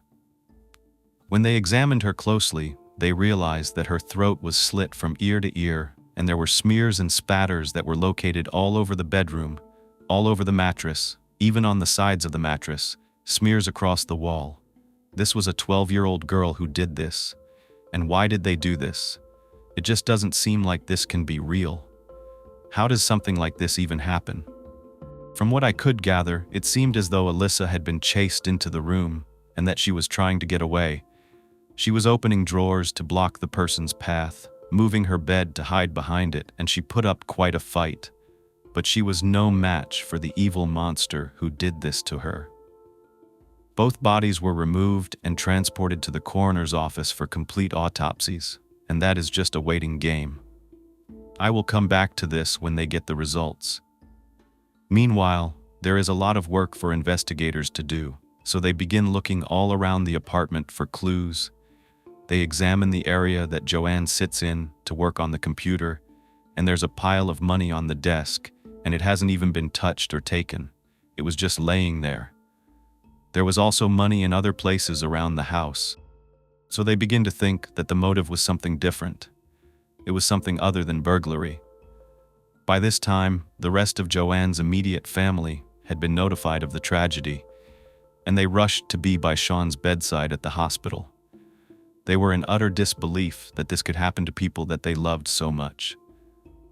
They didn't understand how this could happen right inside Joanne's home. This is a place where her and her children are supposed to feel safe, and there's just one wall between them and another family just like theirs with innocent little children inside. And there are so many questions, and they want answers fast. Bobby Joe was the next person notified that Joanne and Alyssa were dead, She's completely shocked. She had just seen both of them, so how can this be real? And she's completely distraught. She just can't be alone. And she's so scared that she might be next because she was the closest one of Joanne's friends. She just couldn't be by herself.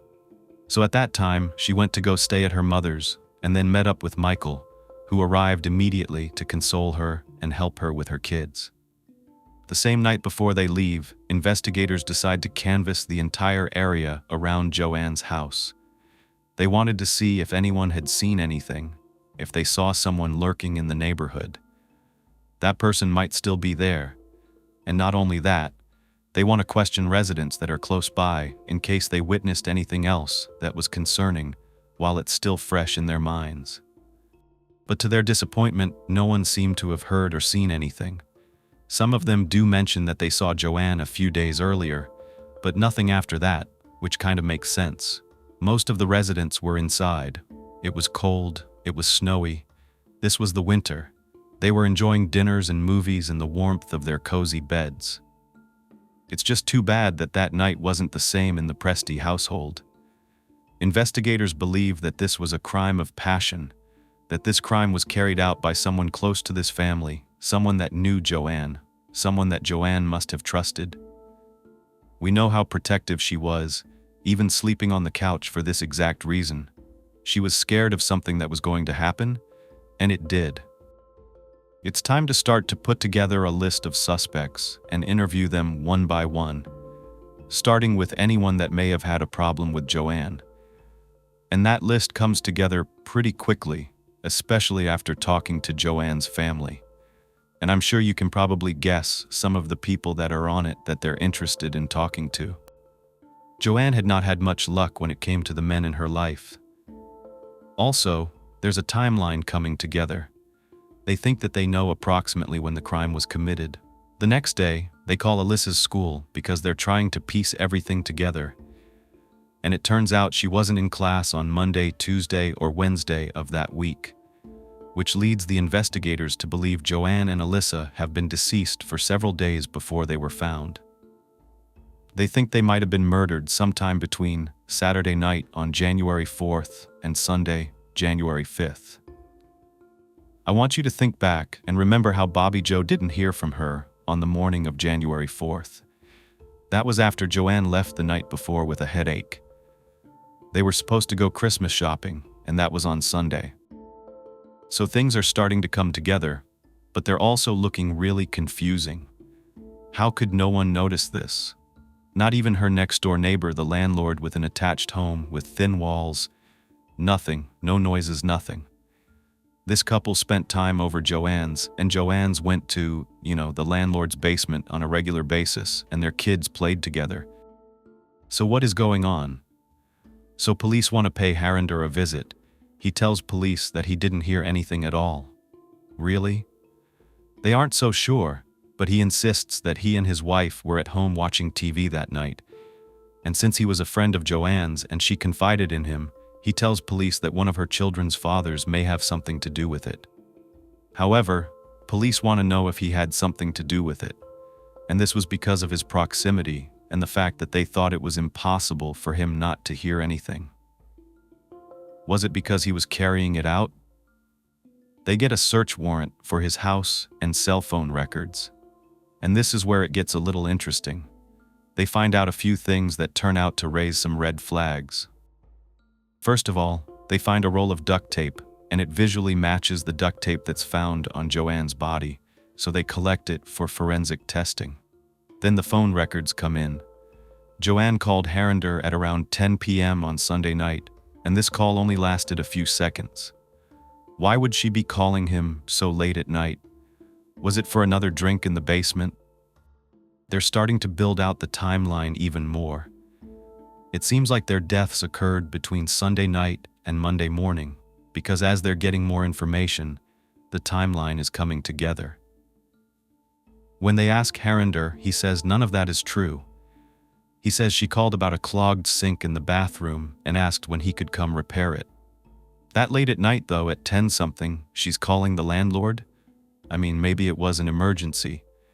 Harinder could be the last person who talked to Joanne or saw her on Sunday night. so they need to dig in deeper before they can.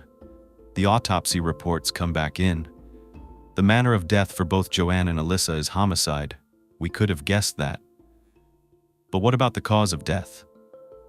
The medical examiner concluded that Joanne had been gagged with a towel, bound with duct tape and rope, and then forced to have intercourse. The cause of her death was the 7 wounds to her neck, one of which had nearly severed her carotid artery. Blunt force trauma to her head was also a contributing factor. DNA was collected from 3 places of the crime scene, 2 of which had been retrieved from Joanne's body, while the third was taken from a shirt that she was wearing at the time of her death. This would be used as a comparison as the suspects are located. Meanwhile, 12-year-old Alyssa sustained trauma to her face and damage to the inside of her lip from her braces. This indicated to police that she had been punched in the face multiple times. Like her mother, she had also died from wounds on the neck, which had severed both of her carotid arteries. DNA was collected from underneath her fingernails. There was no sign of forced intercourse. From what they had gathered, it seemed like Joanne was the real target. The reason being, Alyssa sustained, in their opinion, much less trauma, but a more cut-and-run type of injury, almost as though she got in the way of what the perpetrator was doing, and he just had to quickly take care of her. We will dive deeper into this theory a little later. Right now, the investigators are ready to get back out there and find their killer. They begin a background check, and I'm going to call him Mr. Singh. I don't know if it's Harinder, no.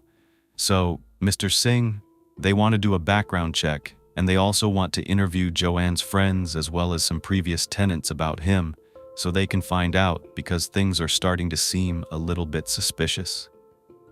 And it turns out his last tenant, she described him as a creep, and she tells police that one night she caught him hiding underneath her porch. Could there be a reason? I thought to myself. Was he fixing something? Was he really just a weirdo hiding under the porch? Then Joanne's friends reveal their little rendezvous in the basement together. Investigators search, and they find 2 glasses, which they collect for DNA. Then they get a break in the case, a connection, phone records, and reports from friends that show that Mr. Singh wasn't just providing a place for Joanne to live, he was also providing for her financially. Not fully, just here and there. He was giving her money, and he helped furnish her home. Sometimes landlords do that, I don't know. Sometimes you rent a furnished home. But the investigators want to confront him. He denies any romantic involvement whatsoever. He tells them, you know what? I cared about her and her children. I'm her friend. And he knew that she didn't have a father figure for her kids. He didn't want them to be without things, especially with Joanne losing the child support from John recently. And it was that simple. He was the kind of man that just wanted to help out his tenant. However, he checks off many of the things on their list. He had access to her apartment. He was someone she trusted. She would have let him in, no questions asked. And perhaps there was more going on between him and her. And maybe he needed to stop Joanne from telling his wife. That seems a little far-fetched, but stranger things have happened, and ones that make less sense for sure. So Mr. Singh was their very first real suspect, and he willingly gives police's DNA. And now they wait while all the evidence is being collected and tested. And next on their list was her ex-husband, Thomas, because friends believe he could be responsible. Remember him, the one that harmed both his ex-wife and Joanne while they were pregnant? It sounds like he's a monster to me, and the investigators felt the same way. The fact that Thomas's 2-year-old son Sean was unharmed leads them to have a theory that he may have done exactly what Joanne feared, that he came to get revenge. They track him down, but he's all the way in Delaware. He's a caretaker for the estate of the wealthy DuPont family. So he's informed about what happened to Joanne and Alyssa. At first, he seems pretty indifferent. He denies that he has anything to do with this crime. He also denies ever laying his hand on Joanne in the past.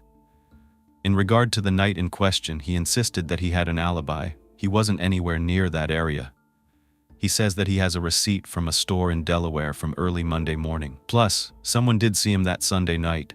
It would have been impossible for him to cross over state lines and get back to Massachusetts to just carry out this crime. He told them, You know what? Maybe I'm not the greatest boyfriend or husband, but I am certainly not a killer. Then he added that even though Joanne and him didn't get along, she was the mother of his son, and he would never ever harm her. He would never want his son to be without a mother, period. And then he goes on to say he would have never harmed Alyssa, that she was beautiful, she was sweet, she was kind, and it ripped his heart apart. So he submits his DNA for testing, but these lies, they come easily for men who allegedly harm their wives or women. They like to blame things on others. Nothing is ever their fault. So they take Thomas's interview with a grain of salt until they have the DNA tested. There's 2 down and many more to go. And by this time, the duct tape that was found at Mr. Singh's house was not a match. They go ahead and let him know, but they tell him we're still waiting for the results of your DNA. And that's when he tells the police the fact that Joanne had just been in court with her ex-boyfriend, John Carter, Alyssa's father. Apparently, that was the very first time that he had ever met her, the first time in her whole life. And maybe this triggered him.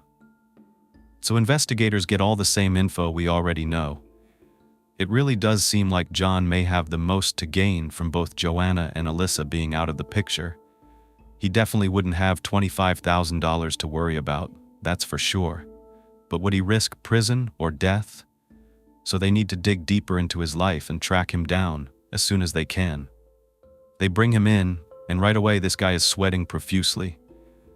He just does not look right. He's distraught, he's completely upset, he seems totally believable. It is true, I mean, he just found out his daughter has been murdered along with her mother, his ex. But he wasn't close to either one of them. So what is he really nervous about? Well, they think they might know. A witness comes forward and gives them information about John. They said he was so close to Joanne's on the night of the crime. John was drinking at a bar only 100 yards from her house. They thought there probably wasn't anyone they would find that was going to be that close as John was to Joanne's that night. So they really think that they have their guy. He's got the motive and the proximity. So they have a theory. He went there to have an alibi. He went drinking so that people would see him, and then he left without anyone noticing. Especially if, by that point in the night, his friends were drunk. This all happened close enough to Joanne's for him to leave the bar, walk to her house without being noticed in the dark, carry out these gruesome acts to take the law into his own hands instead of forking over $25,000. They question him about the court proceedings for the child support, and he tells them that was 8 months ago, and he admitted that him and Alyssa did not have their traditional father-daughter relationship. But from what he knew about her, she seemed like the sweetest girl, and he really did regret that he wasn't a part of her life. They're able to get his DNA, but they don't have anything to hold him on, so they have to let him go. They're hoping that he doesn't skip down. He's their #1 suspect right then, and they tell him, "Don't go anywhere, because we're not done with you yet." The community is full of fear. People aren't even coming out of their homes. Their children aren't riding their bikes or playing basketball in the streets because there could be a killer among them. They want answers. Even the children at Alyssa's school can't sleep at night. One of her friends, Kelly Lyric, said that she looked over at Alyssa's empty seat in class and that she couldn't help but be overcome with sadness. She said that Alyssa was always laughing, that she had such an uppy personality. She was just always there for her, and it was the type of friendship that you never wanted to lose. That loss really shook this tight-knit community. Police were confident that they had their man with everything they found out about John Carter. But they were about to hit a wall, and the entire investigation is going to come to a halt. All 3 DNA samples come back and they're negative. None of the men, not the landlord Thomas or even John, are a match. So who did this? Joanne was a sweet person. Alyssa was a child, an innocent little girl. So investigators want someone to make it make sense. They thought that whoever did this was someone with rage, just this rage inside of them that made investigators think that this was probably a lover. So they started to wonder whether Joanne had a boyfriend that no one knew about. Or maybe she met someone when they went out on Friday night to that bar with Bobby Joe's sister. Bobby Joe did say that Joanne looked like she had been crying the last night she saw her. So why could it have been something to do with her 10-year-old son, Justin, and the custody battle between her and his father, Frank? It's kind of convenient that Justin, he's not in the house when all these horrific things happen to his mom and his half-sibling. Wouldn't it be easy if Joanne was just out of the picture and Justin was free to live with Frank without ever having to deal with another conflict with his mother? Maybe she wanted Justin to come home on Sunday night, but Frank refused to bring him, and then maybe she threw a fit, causing Frank to become triggered. These are all just theories that they had, and then Frank was informed of what happened to Joanne and Alyssa, and his entire family was in shock. Frank was completely cooperative, but he also retains an attorney who speaks on his behalf going forward. During this case, Frank submits his DNA, and it ends up not being a match. After this, his attorney tells the media that the Martin News want their privacy. They're in shock, and they're focusing all their attention on Joanne and Frank's surviving son, Justin, because it's traumatizing. This family now has to pick up the pieces and care for a little boy who wasn't home, and he comes back to find out he doesn't have a family, like a portion of his family is erased. The trauma that he has to deal with, that's a lot. The PTSD, that's a lot. So rightfully so, this family wants their privacy, and investigators are back at square one. They have no choice but to go back to the crime scene and take an even more in-depth look around the entire house. During this time, the Presti family gets together to say goodbye to Alice and Joanne at San Barbara's church. The family weren't the only ones to pay their respects. There were more than 400 people in attendance, including many of Alyssa's classmates. Joanne's close-knit family stood together. They were hugging each other while they were standing around the two white linen-draped caskets. Following the church service, the funeral and the burial were held at Fox Hill Cemetery, where both Joanne and Alyssa were finally laid to rest. The police chief was a neighbor of Joanne's, and he was at the funeral, and when he was interviewed, he said that the relatives and the mourners and the entire town remained in a complete state of shock. They were plagued by questions more than a week after these slangs that took place, and he said it's a tragic shock to the whole community and their families and their friends, and that the schools and the entire town were in fear. They hadn't had anything like this happen before, and he said that he's had sleepless nights this whole week. He's been wondering how something like this could happen. And this is coming from a police chief who has seen a lot of things in his career. And as you're watching this, you're probably wondering the same thing. Will they ever get to the bottom of this? Well, back at the crime scene, they're gathering even more potential evidence, and their focus is on Presti's computer, and it turns out someone in the household had been chatting online the night of the crime. So now police are wondering whether Alyssa may have been the target of an online predator, but as they dig deeper, they realize it wasn't Alyssa. It was actually Joanne that was doing the chatting with someone very unlikely. A person that definitely raises an eyebrow, and that's because of his age. That's right, she was having a conversation with a 16-year-old boy from the neighborhood, and police think that that's kind of odd. Alyssa? Okay, Joanne? They're questioning it. However, Joanne's friends say that's not weird at all. A lot of times kids from the neighborhood would come to Joanne for advice, especially if their parents weren't around, or they just needed some guidance from someone that's outside of their situations. However, the police still need to rule this boy out. For all they know, something could happen in that conversation, and it could have driven him into a rage. They just don't know, so they have to check out every single lead. So they interview him, and he admits he was talking to Joanne that night. But it was innocent. It was just in regard to Alyssa, and when classes were going to begin after winter break. Police confirm this. They release him and move on. So they are really at a loss. They have no choice but to spread out and go wider. So they look at things from the forced intercourse point of view. They decide to look into offenders that are in the area that had recently been released from prison, that were on parole, or any of them that were on the registry. So they interviewed every single one they could find. Each one of them had to give their DNA, and none of them were linked to the crime.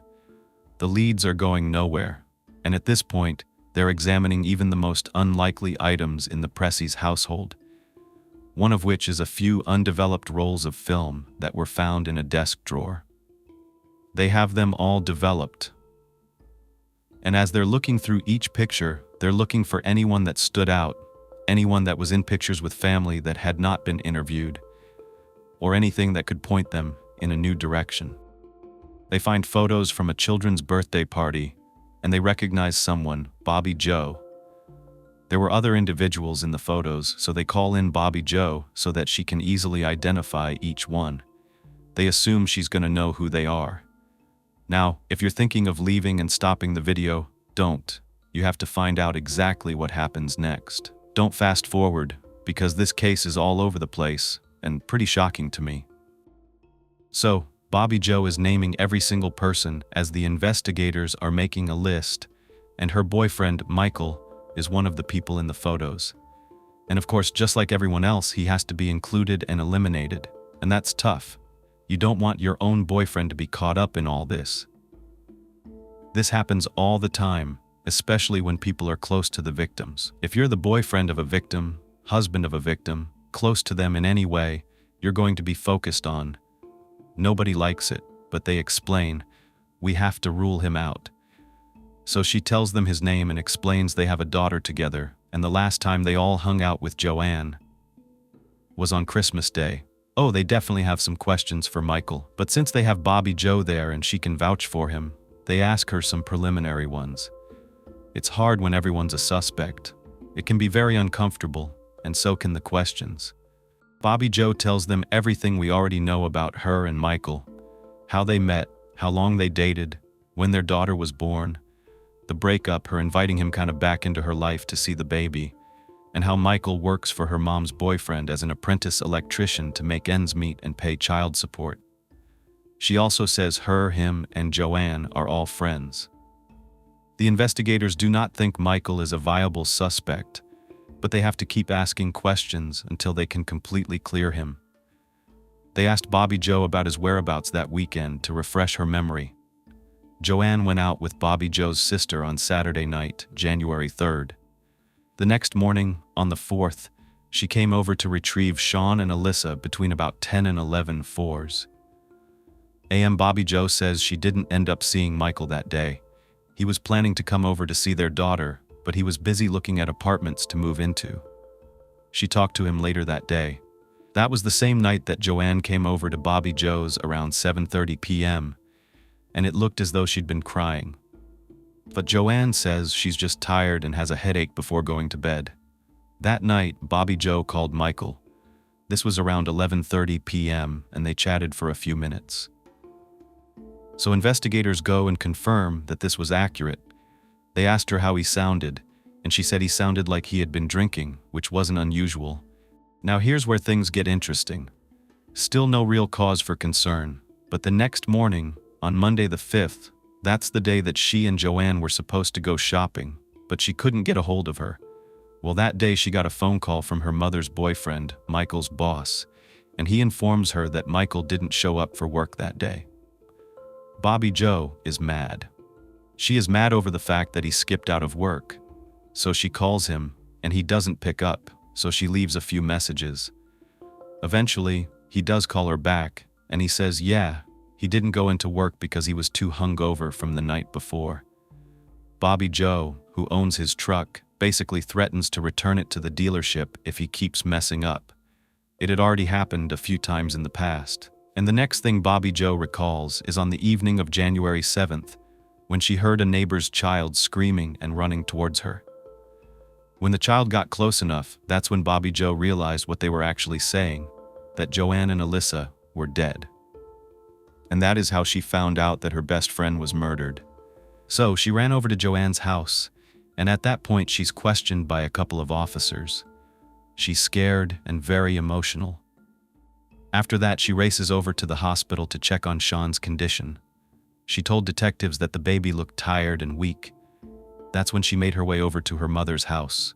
When she arrived and her mother heard the news, she immediately calls Michael and tells him to come over quick.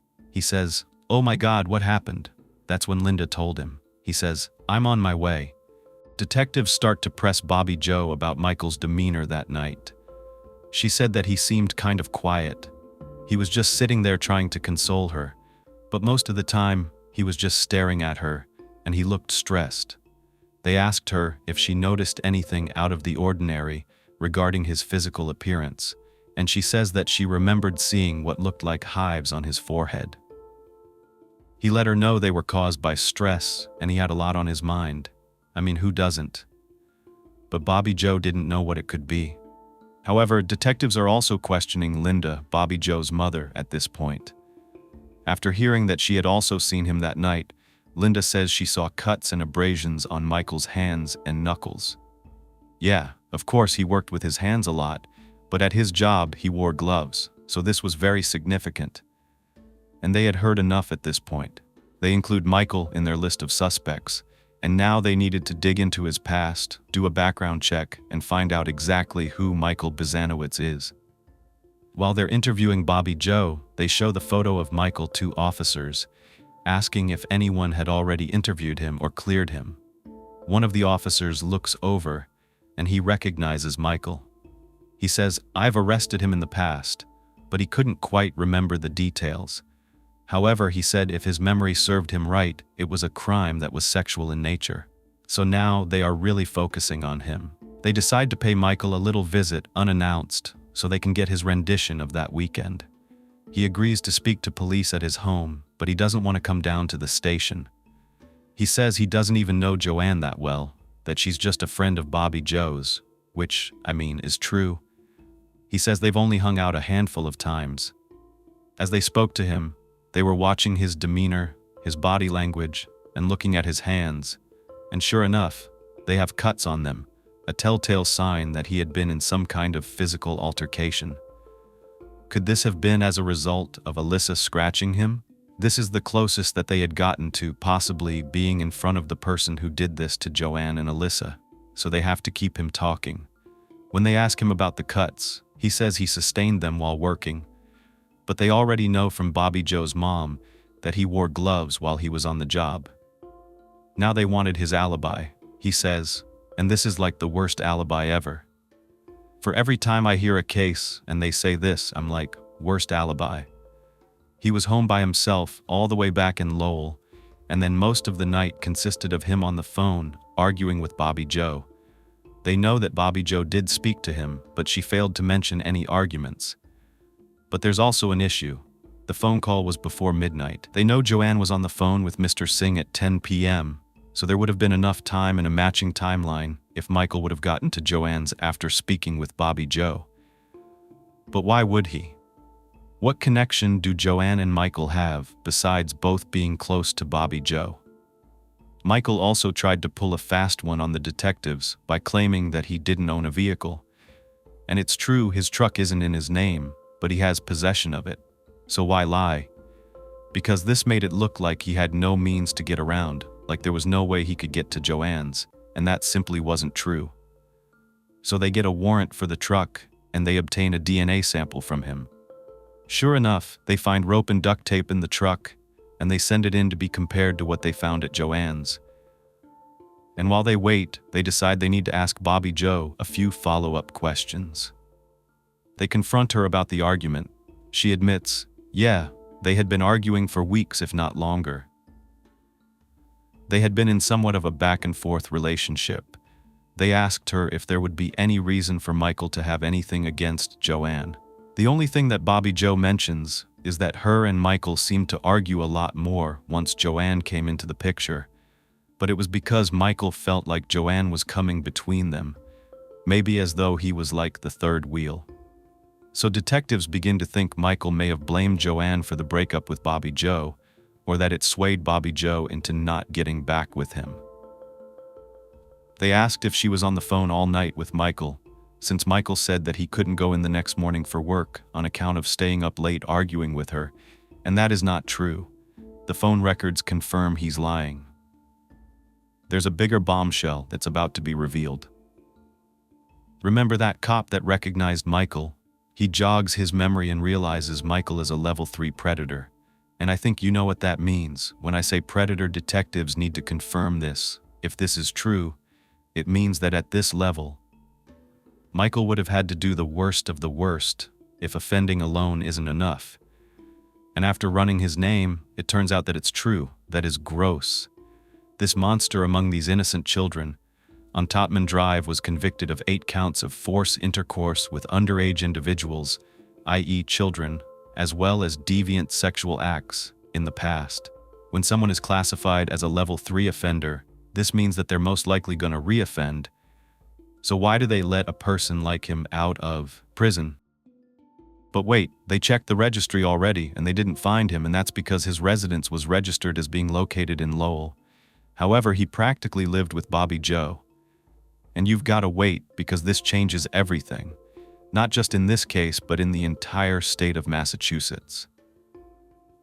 It all makes perfect sense to detectives. This man is motivated by sex and deviance. He doesn't need a reason to harm anyone, he just does it. But they know they need to find out exactly what happened and need to be 100% certain that they have the right person. It turns out, not only did the rope and the duct tape match the ones on Joanne's body, but his DNA matched the samples taken from underneath Alyssa's fingernails and from Joanne's body. The team of police and detectives are overcome with emotion. It's a mixture of happiness and excitement that they caught their killer, but it doesn't bring back these 2 amazing people that lost their lives. Plus, they want to know the answer to the biggest question of all: why? Maybe a note they found in his apartment when they completed their search would give them clues. It was a note written by Michael. It was addressed to his daughter Angela. It said, "You will hear bad things that Daddy did, but Daddy would never harm or hurt a child," and it was signed, "Just Daddy." The date on the top was January 5th, 2004. This means that it would have been written right after he committed the crime. Michael was arrested on January 16th, 2004. Even though they had so much evidence against him, he has always maintained his innocence. But detectives have been doing this long enough to have a pretty solid theory on what happened that fateful winter night. They believe that for months, Michael began building resentment towards Joanne, thinking that she was taking Bobby Joe away from him, that she was the reason the relationship was going downhill. Perhaps, as I mentioned before, these types of people love to blame things on others, even the reason for taking their lives sometimes. So this would be Joanne's fault, right? Detectives believe that as things progressively went downhill for Michael, he began drinking more and more. The night of the crime, after drinking excessively and arguing with Bobby Joe, he knew he wasn't going to get sex from her. So instead, he drove to Joanne's. He wanted to take out his aggression and also take advantage of a woman. When he knocks on the door, she most likely opened it because she knew him. She may not have let him in. He probably pushed his way inside, and he either tried to get her to willingly sleep with him, or he knew from the start what he was going to do because he had rope and duct tape with him. And it's highly unlikely that he came into her house and then went back out to his truck to retrieve it. Whether or not he planned to take her life, we will never know.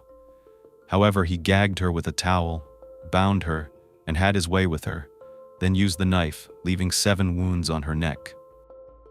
All the while, baby Sean and 12-year-old Alyssa were in their rooms. They don't think Alyssa was part of this. They think that she heard what was happening and came downstairs, and at that point, Michael realized there's a witness, and he doesn't want to go back to jail. So he rushes up there to take care of Alyssa, but she puts up an unexpected fight for her life. Unfortunately, Michael won. They think the brutal act was one out of quickness, one swift slice to her throat, and then he just closed the door to Sean's room and left. Maybe this is why he says in his letter to his daughter that he would not harm a child. Maybe he didn't consider Alyssa a child, but was referring to baby Sean. He's a monster, all for his own desires and urges, and I want to briefly let you know 2 more things: what happened in court, and how the laws in Massachusetts were changed because of this. Michael's trial was held at the Middlesex Superior Court. It began on February 27, 2007, more than 3 years after Joanne and Alyssa were discovered. The defense's main argument was that the police failed to thoroughly look into Joanne's landlord, Mr. Singh. Before beginning the trial, the defense went ahead and filed a motion to exclude all the DNA evidence from the proceedings. It's kind of a bold move. Attorney Stanley Norkunis said he didn't deny that Michael's genetic sample matched. However, he argued that the samples were unreliable because their age couldn't be determined. But he claimed that meant the murder charges against Michael should be dismissed. Because the prosecution's case against Michael was being held on by a string, mainly just on the semen samples. I think that's some pretty good evidence, but he argued that the prosecution was relying on what they called misstatements made by Michael to the police when they questioned him about his sexual relationship with Joanne. His lawyer said presidents have made mistakes about sex.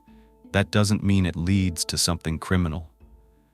So essentially, what he's saying, in my point of view, was that Michael was actually having a sexual relationship with Joanne this whole time, and that he didn't harm her, that it was the landlord. But Michael's the offender, so that doesn't make sense. Luckily, the judge rejected this motion. The judge was unconvinced that the DNA samples from the crime should be considered circumstantial. No, they were critical. They were significant. Then Michael's attorney questioned Singh about his failure to act on the unusual circumstances. What they meant by this was that he hadn't checked on her. This was your neighbor and tenant, and her shades were drawn on her windows. There seemed to be no activity coming from her apartment. So what was your reason for not checking? Mr. Singh said that it was out of respect, and he said that he had problems of his own going on. I don't know, seems plausible. When the defense was cross-examining his wife, Sandy, they brought up the incident that I mentioned with the previous tenant. The facts of that situation were that on August 17, 2003, her husband, Mr. Singh, had used a spare key to enter the apartment after midnight. Sandy refused to answer this question because she thought it had nothing to do with the prestige, but the judge said, "Yeah, good answer." Sandy says he did not go into that apartment. The tenant was making so much noise fighting with her boyfriend. I don't know how that amounts to anything, but she says he never went inside. Now the defense attorney wants to question Mr. Singh because he's opened this up, right? And the judge said, no, you can't do that. These questions are off limits. I only have a few more things to say because I think they're interesting. But the defense tried their best to paint Michael, believe it or not, as the victim. A victim of an incomplete and rushed investigation. But this didn't work. On March 22, 2007, following a 17-day trial, Michael was found guilty of his charges and sentenced to life in prison without the possibility of parole. In their victim impact statements, which I think are very important, Joanne's family did not hold back their hatred for Michael. Her mother, Annette, called him evil personified, which is why I use those same words in this story. She pointed out that he had stabbed her daughter not once, but 7 times. Her cousin Marie said that Michael had bound and gagged Joanne to strip her of her dignity, and this cousin had to cut her honeymoon short because she was notified about the murders. And she told the court that she could only imagine Joanne's horror when she realized that her children were upstairs and she was powerless to help them. These same thoughts were shared by Joanne's father, Peter. He described Michael as a disgrace to the human race, and he said, "When God finally calls you, I hope you rot in hell." Joanne's brother Peter also delivered a victim impact statement. He mentioned, and this was so sad, he mentioned that him and his wife had adopted Sean, who was 5 years old by then. He shared with everyone in the courtroom that the little boy would often draw a 2-story house with scribbles on the stairs, which he said were noise. Peter told the court, "This gets me so emotional. I constantly wonder if the noise he heard is his sister being chased up the stairs and murdered, and they will never know how much Sean heard and saw, but they hope with love that he will recover." Mark, Joanne's other brother, delivered what was perhaps the harshest victim impact statement of them all. He encouraged Michael to finish what he had started when he allegedly wrote that note on the day of the murder. He told him, "Rid us of your evil and take your own life." In 2010, Attorney General Martha Coakley filed a bill, and this was to include an addendum to the Victim Compensation Fund. And I want you to know what this is because I found it very interesting and I did not know about this. So when a crime like this happens, there's usually things left behind. And what I'm talking about is this.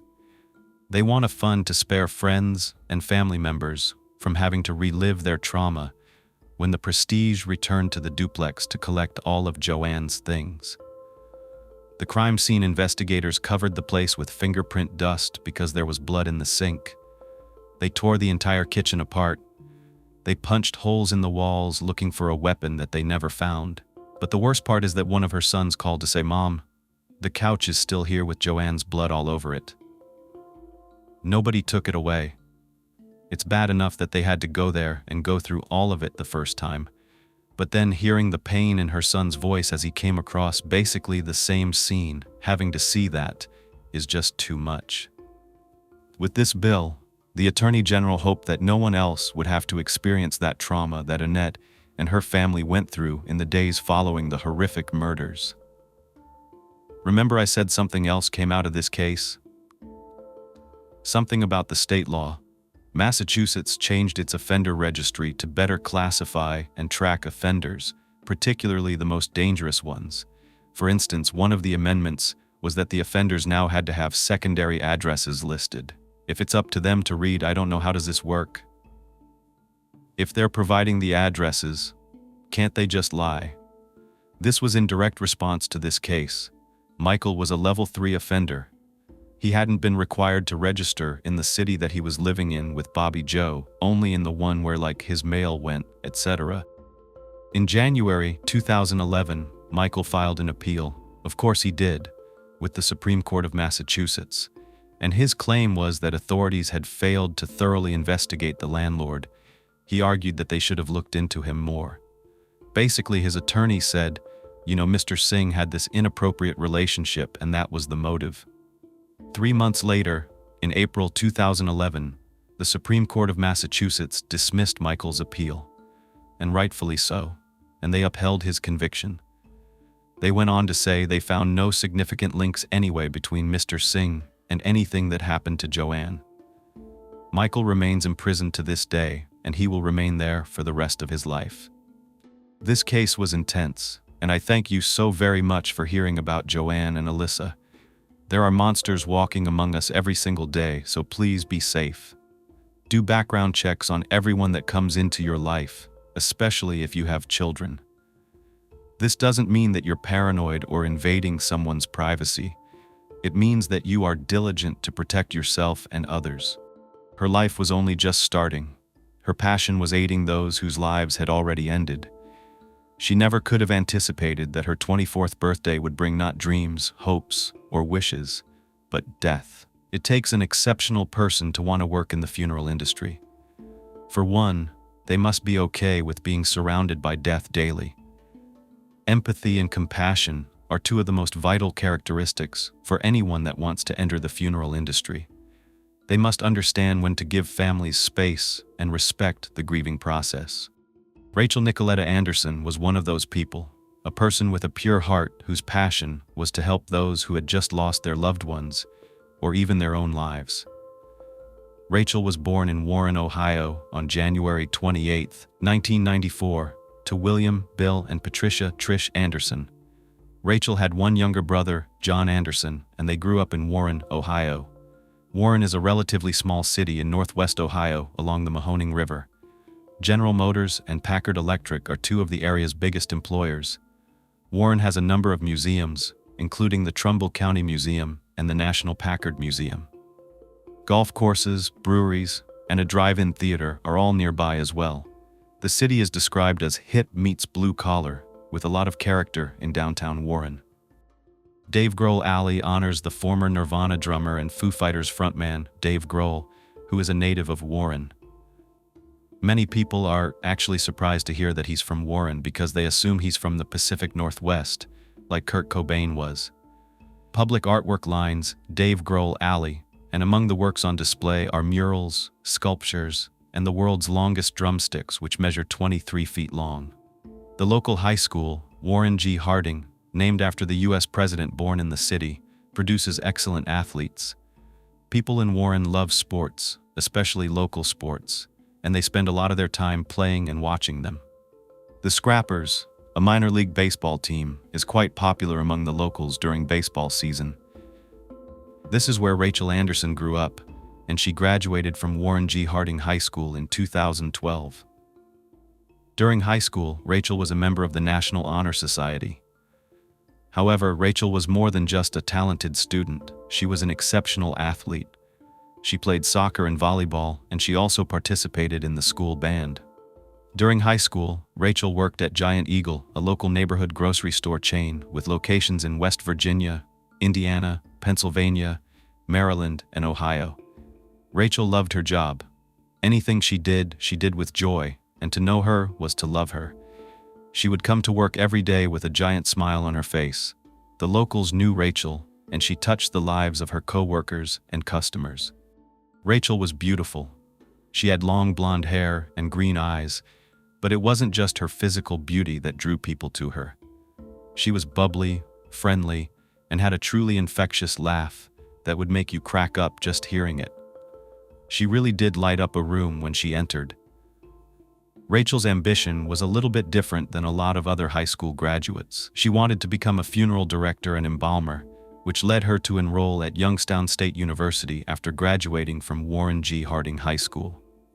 Despite sometimes being confused with one another, funeral directors and embalmers are two different positions or careers. Embalmers sanitize and prepare bodies for burial, while funeral directors work with grieving families, assist with funeral planning services, and oversee all burial or cremation arrangements. Even though both occupations require deep respect for the deceased, embalmers focus more on the science of death, while morticians concentrate on delivering personalized care to the families. After completing the prerequisites at Youngstown State University, Rachel applied to the Cincinnati College of Mortuary Science. This is an acclaimed institution. Joseph Henry Clark founded the Cincinnati College of Mortuary Science, CCMS, in 1882 to train embalmers during the Civil War. In time, CCMS became known as the father of embalming schools. In 1980, CCMS received authorization from Ohio Regents to grant students an Associate of Applied Science degree. All this to say, the College of Mortuary Science at CCMS became the very first private college in the nation to offer a bachelor's degree in mortuary science in 1986. To this day, CCMS has maintained its regional and professional certifications. It's the go-to school if you want to study mortuary science. According to its mission statement, the Cincinnati College of Mortuary Science endeavors to develop professionals who can function with distinction within their chosen profession and within the community of life. They strive to provide the best education possible, and that's exactly why Rachel was excited to enroll. While in mortuary school, Rachel worked at a funeral home, Nagel Club and Islandorf Funeral Home in Norwood, Ohio. The staff taught Rachel a lot, especially the owner, Bernard, who had owned the business since the 1970s. Jackie and Tara, the funeral director and the embalmer, became Rachel's mentors and friends. They were like a second family to her.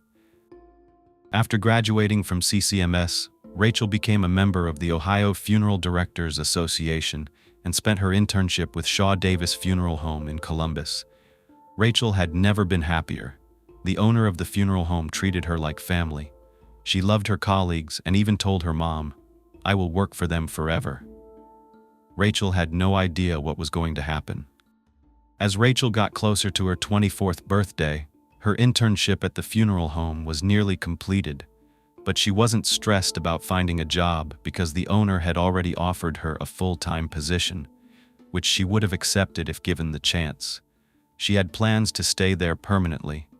Earlier that month, she even moved from Warren to Columbus to be closer to her job. Her new apartment was on Allegheny Street on the east side of the city.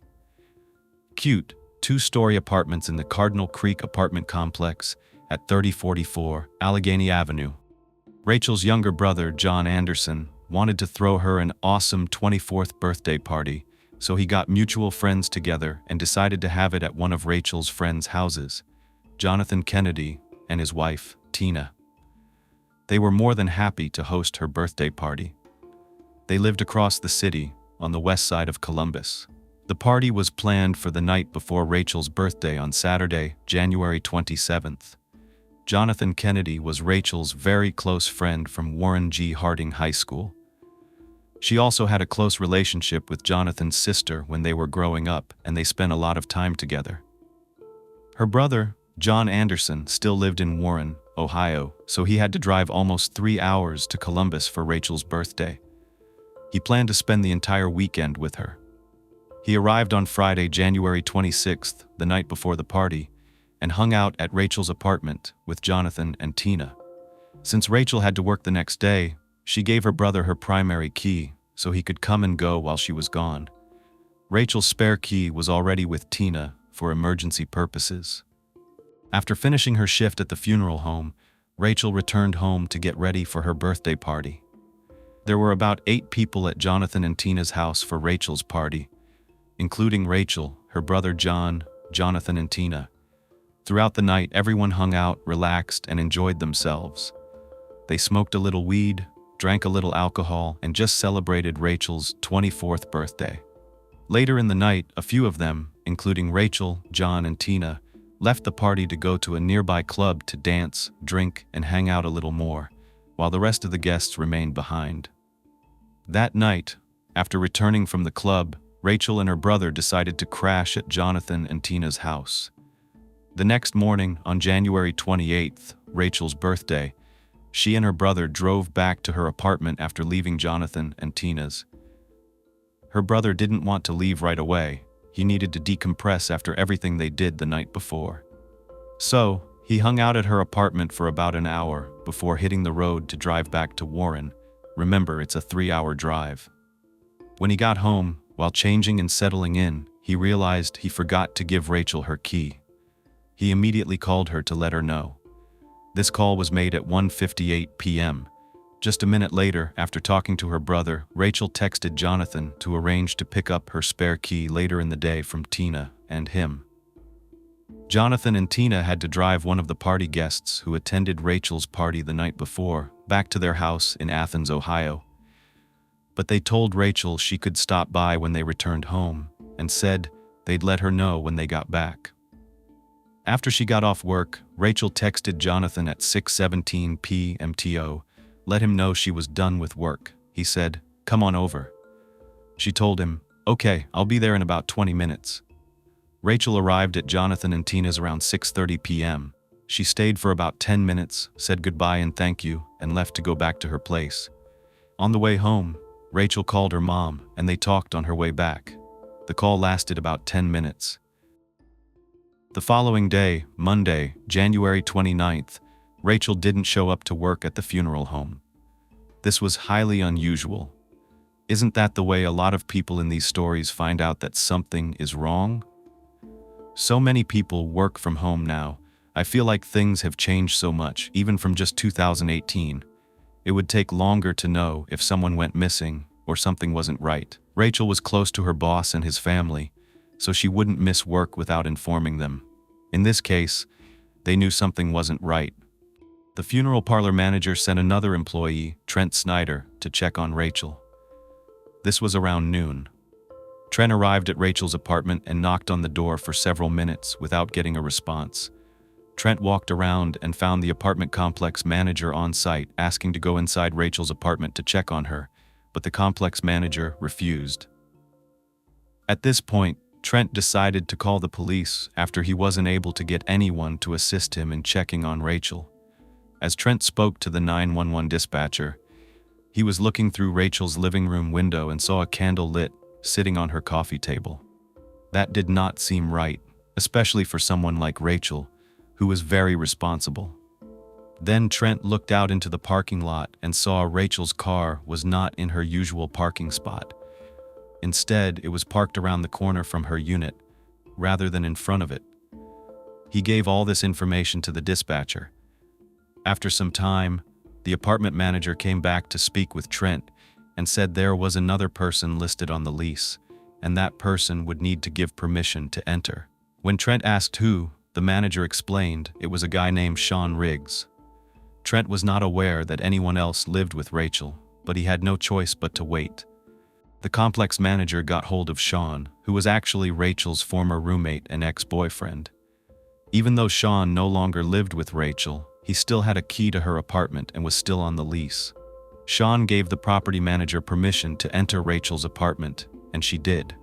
Upon opening the door, she briefly inspected it. Nothing seemed out of place. There were no signs of a struggle, and nothing worried her. No broken glass or overturned furniture. She just walked around, peeked into different areas, blew out the candle, and left to meet with the police and Trent outside. She told them that nothing appeared to have happened or seemed out of place. So all three of them left because there was nothing else they felt they could do at the moment. At this point, Rachel's boss, Jonathan, was made aware that Rachel did not show up for work. He tried calling her phone several times and did not get an answer. He was also informed that the property manager had spoken to Sean, so he called Sean, but Sean said he had no information for him. At this point, Jonathan was very concerned. He got in his car and drove over to Rachel's apartment. He banged on the door and got no answer. He tried to open both her front and back doors, but they were both locked and he couldn't get in. So, he walked around and peered into her windows. He grew more concerned as every minute passed.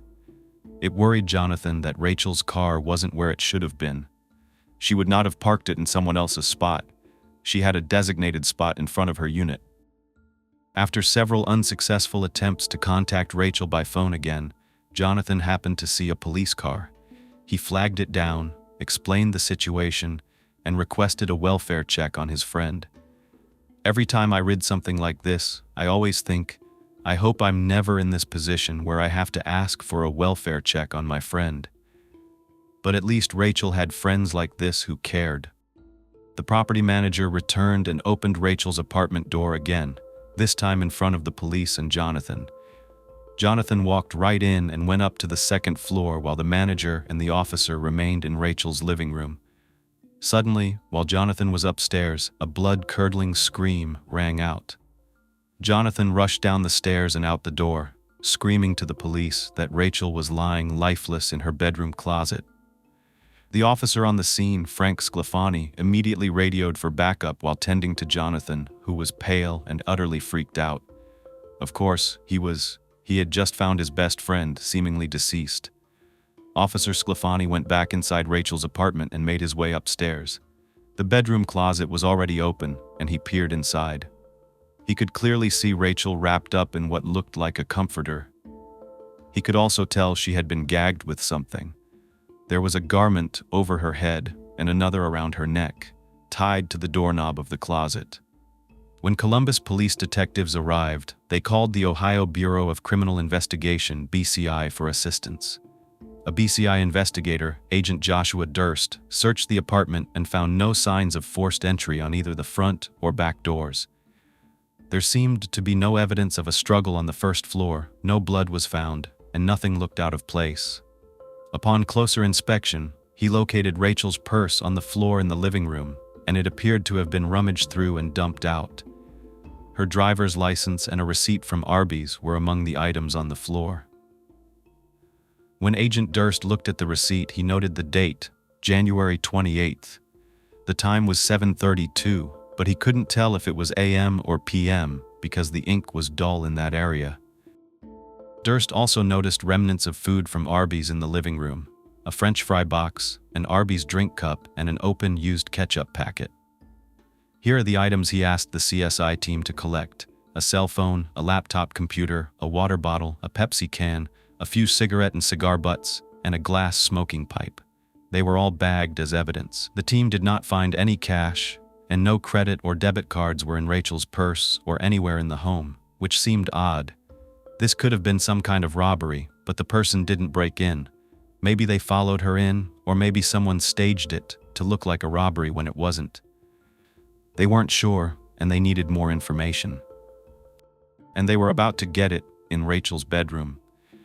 Agent Durst found Rachel lying next to a pillow in the upstairs bedroom closet, where Jonathan had told the officer he found her, and where Officer Frank Sclafani informed Durst he confirmed by peering inside himself. Durst noted that there was a very large saturated portion of the floor near the foot of Rachel's bed. There was a clothing iron, like a steam iron, with its cord cut and knotted up. When he looked closer, there appeared to be hair attached to it, as well as what looked like blood around the doorknob. On the outside portion of the closet was another knotted-up cord.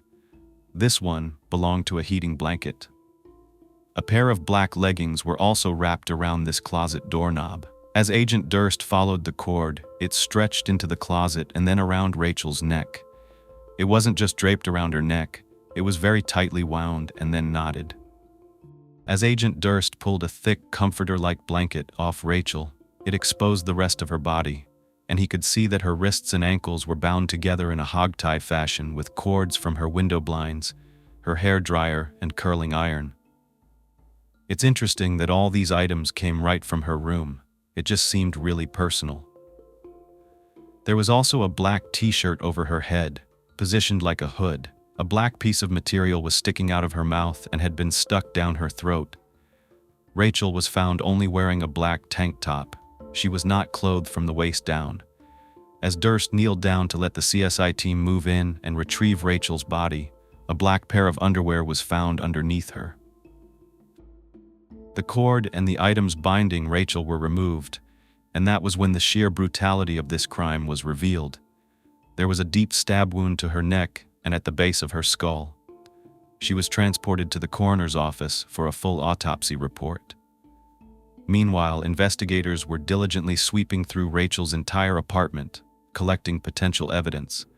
BCI agents tested for fingerprints, took swabs of all the cords and various surfaces all over her apartment and her car, which we know was not in the right parking spot. The investigators were hoping to find what they call touch DNA, also referred to as trace DNA.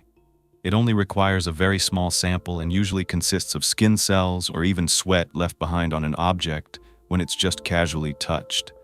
The dark stain at the foot of the bed was also swabbed to test for blood. It was big enough to assume that it was blood, and it was leading from the foot of the bed into the closet. Rachel's body was also swabbed, and in doing so, it was obvious that male DNA in the form of seminal fluid was present inside of her, as well as on the outside of her pelvic region and on her inner thighs. It was also indicated by injury to that area that Rachel suffered forced intercourse and struggled for a prolonged period of time. Her scalp had several lacerations and fractures, and the wound to her neck was so forceful that it broke off a piece of her skull. There were defensive wounds on her hands, and because Rachel's wrists and ankles were red, the medical examiner believed that she was alive when she was bound, probably so she would stop fighting. There were hemorrhages on her eyelids where the vessels in her eyes had become so overfilled that they basically broke due to the circulation being cut off. The autopsy report also determined that Rachel's cause of death was either the wound to her head or ligature strangulation. Either one of them could have been a direct cause. When investigators noticed Rachel's debit card was missing, they immediately contacted her bank and identified all the places where her card was accessed after Saturday. Rachel's bank records indicated her car was used at a food mart that was about a mile away from her apartment on January 28, 2018 at 9:43 p.m. In surveillance videos of the grocery store, Rachel's car is seen pulling into that parking lot. Afterward, a man gets out of Rachel's car from the passenger side, enters the store, uses the ATM, and returns. Investigators could see a hand on the driver's side of the car, but the person on the driver's side never got out. Video footage from that evening shows Rachel's debit card being used several more times, and the same pattern continued. A man would get out of the passenger side, use the ATM, or make a purchase, and then return to the car and drive away. So it was time for investigators to start interviewing people close to Rachel, starting with Rachel's brother. Obviously, being her brother, he was very close to her. They wanted to gather some information and see if he could point them in the direction of possible suspects. Considering he wasn't in town at the time of her murder and was back home in Warren, he was not initially a suspect of any kind. They were interviewing him to gather more information about Rachel, and even though it was very tough for John to speak to investigators, he knew how important it was to provide them with any possible information that he could think of. The first name that came out of his mouth was Jonathan Kennedy.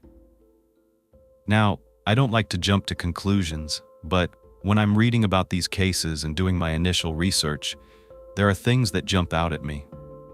One of those things that I thought was just a little bit odd was how close Rachel seemed to be to another woman's husband. I understand they were friends from high school, and that Rachel was really good friends with Jonathan's sister growing up, but the fact that they were so close, and she was the one who would call him asking to coordinate, getting the key and things like that. He was also a contact that her boss knew about. Seemed like they were more than friends. However, I felt like my assumption was correct when I heard this interview with Rachel's brother. Guess what? He tells investigators that he had a really unusual conversation with his sister Rachel 2 weeks before her birthday party. Rachel ends up telling her brother that she and Jonathan had been hanging out with some friends and they did some acid. They were tripping. During the night, she told her brother that Jonathan kind of had this falling out while they were high. Why? She started feeling like he was coming on to her. In her words, she told her brother he was giving her sexual vibes. Later in the night, she tells her brother that Jonathan ended up insulting her by calling her a virus. Rachel definitely felt uncomfortable and told John that she was afraid of Jonathan. So, while Rachel's brother is explaining all this, he's also explaining to everyone that there was a birthday party at Jonathan and Tina's house. Of course, investigators are like, wait a minute, you just told us that 2 weeks before this party your sister said she was afraid of Jonathan. Why then are they hanging out again? That was actually something John was a little confused about himself. He said that Rachel just acted like nothing happened after that conversation, and she never mentioned having any concerns about Jonathan ever again. At the party, everything seemed completely fine. Everyone was friendly, and it seemed like they were all just good friends as they'd always been. Detective Hughes was interviewing John and asked if it was okay if they got a swab of his DNA. Of course, he wanted to help in any way he could, so he said yes, and they got a swab. They asked him if there was anyone else that they should look into, and John said, yeah, you should also look into Sean Griggs. He explained that Sean was Rachel's ex-boyfriend, still had a key to her place and was on the lease. But then there was this other person that John told the police about. However, he didn't have a name.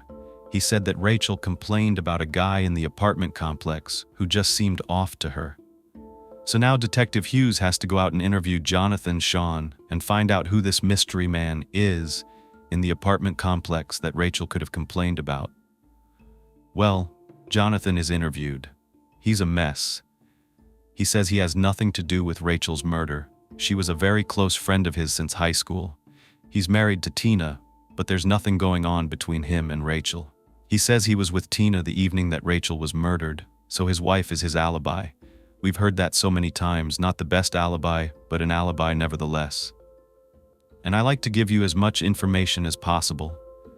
As far as Rachel's ex-boyfriend Sean and the unknown man at the apartment complex, both of those men were ruled out right away because neither one of them was in town at the time that Rachel was determined to have been murdered. However, the investigation kind of went in a totally different direction before they could even dive into Jonathan. The fact that Rachel's debit cards were missing was a huge clue. As I told you, her not having any cash or cards anywhere around her house definitely raised a red flag for investigators.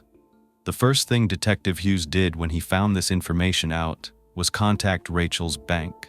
That's why they were able to pinpoint all the locations where her debit card had been used.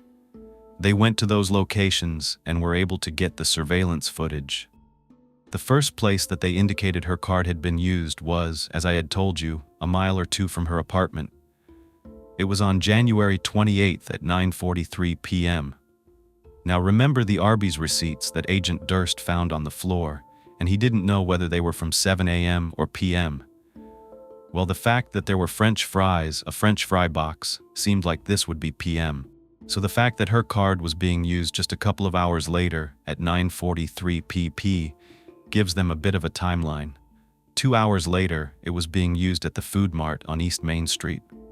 Now, the thing is, her card was also used at the ATM inside the food mart and several other ATMs that evening.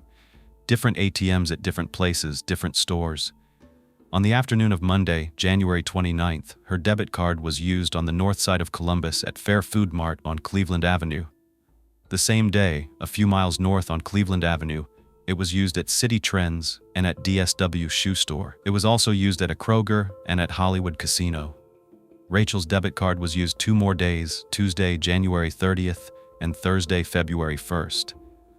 Since Rachel was deceased, it's clearly not her making these purchases, so they have a lot of different places to gather surveillance from. The first one I really want to look at is the Food Mart. This was a transaction at 9:43 p.m., and this was the video that had the passenger getting out, going to the ATM, and going back to the passenger side of the vehicle.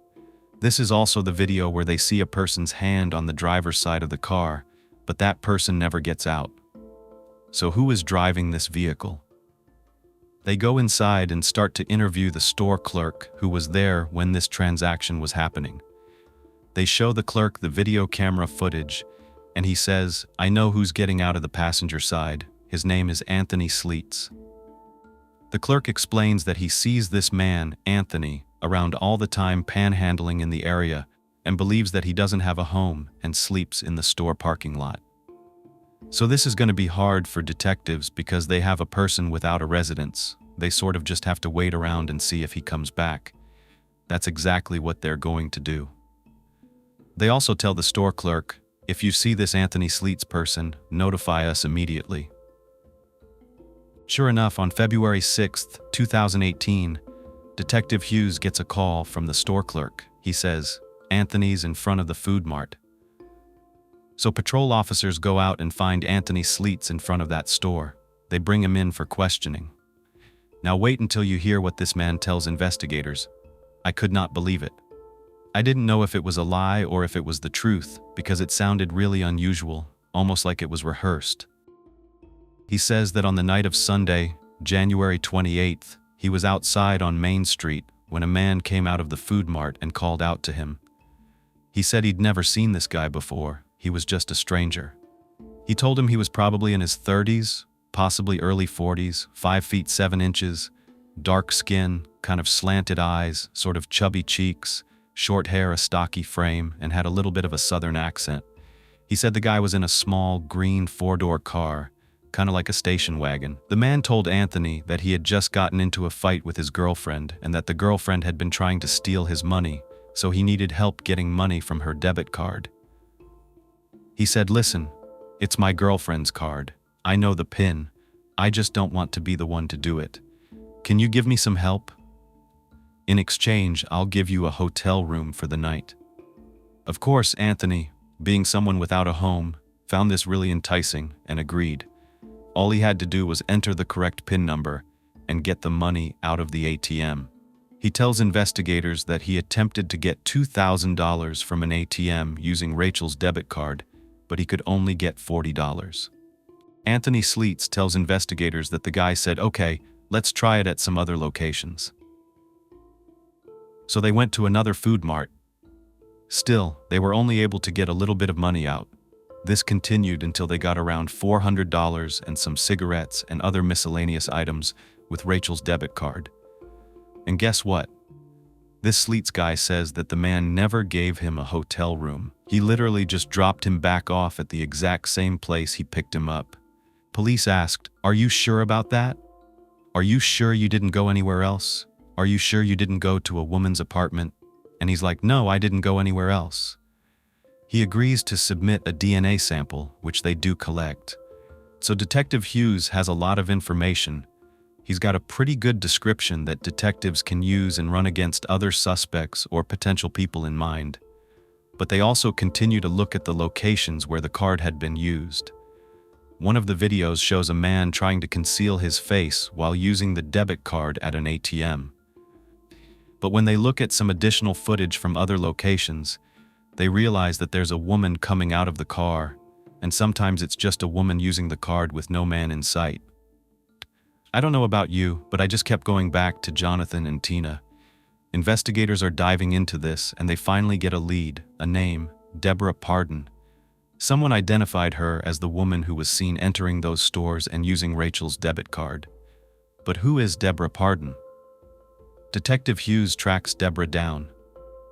It turns out she lives in a place called Linden, only 15 minutes away from Rachel's apartment complex.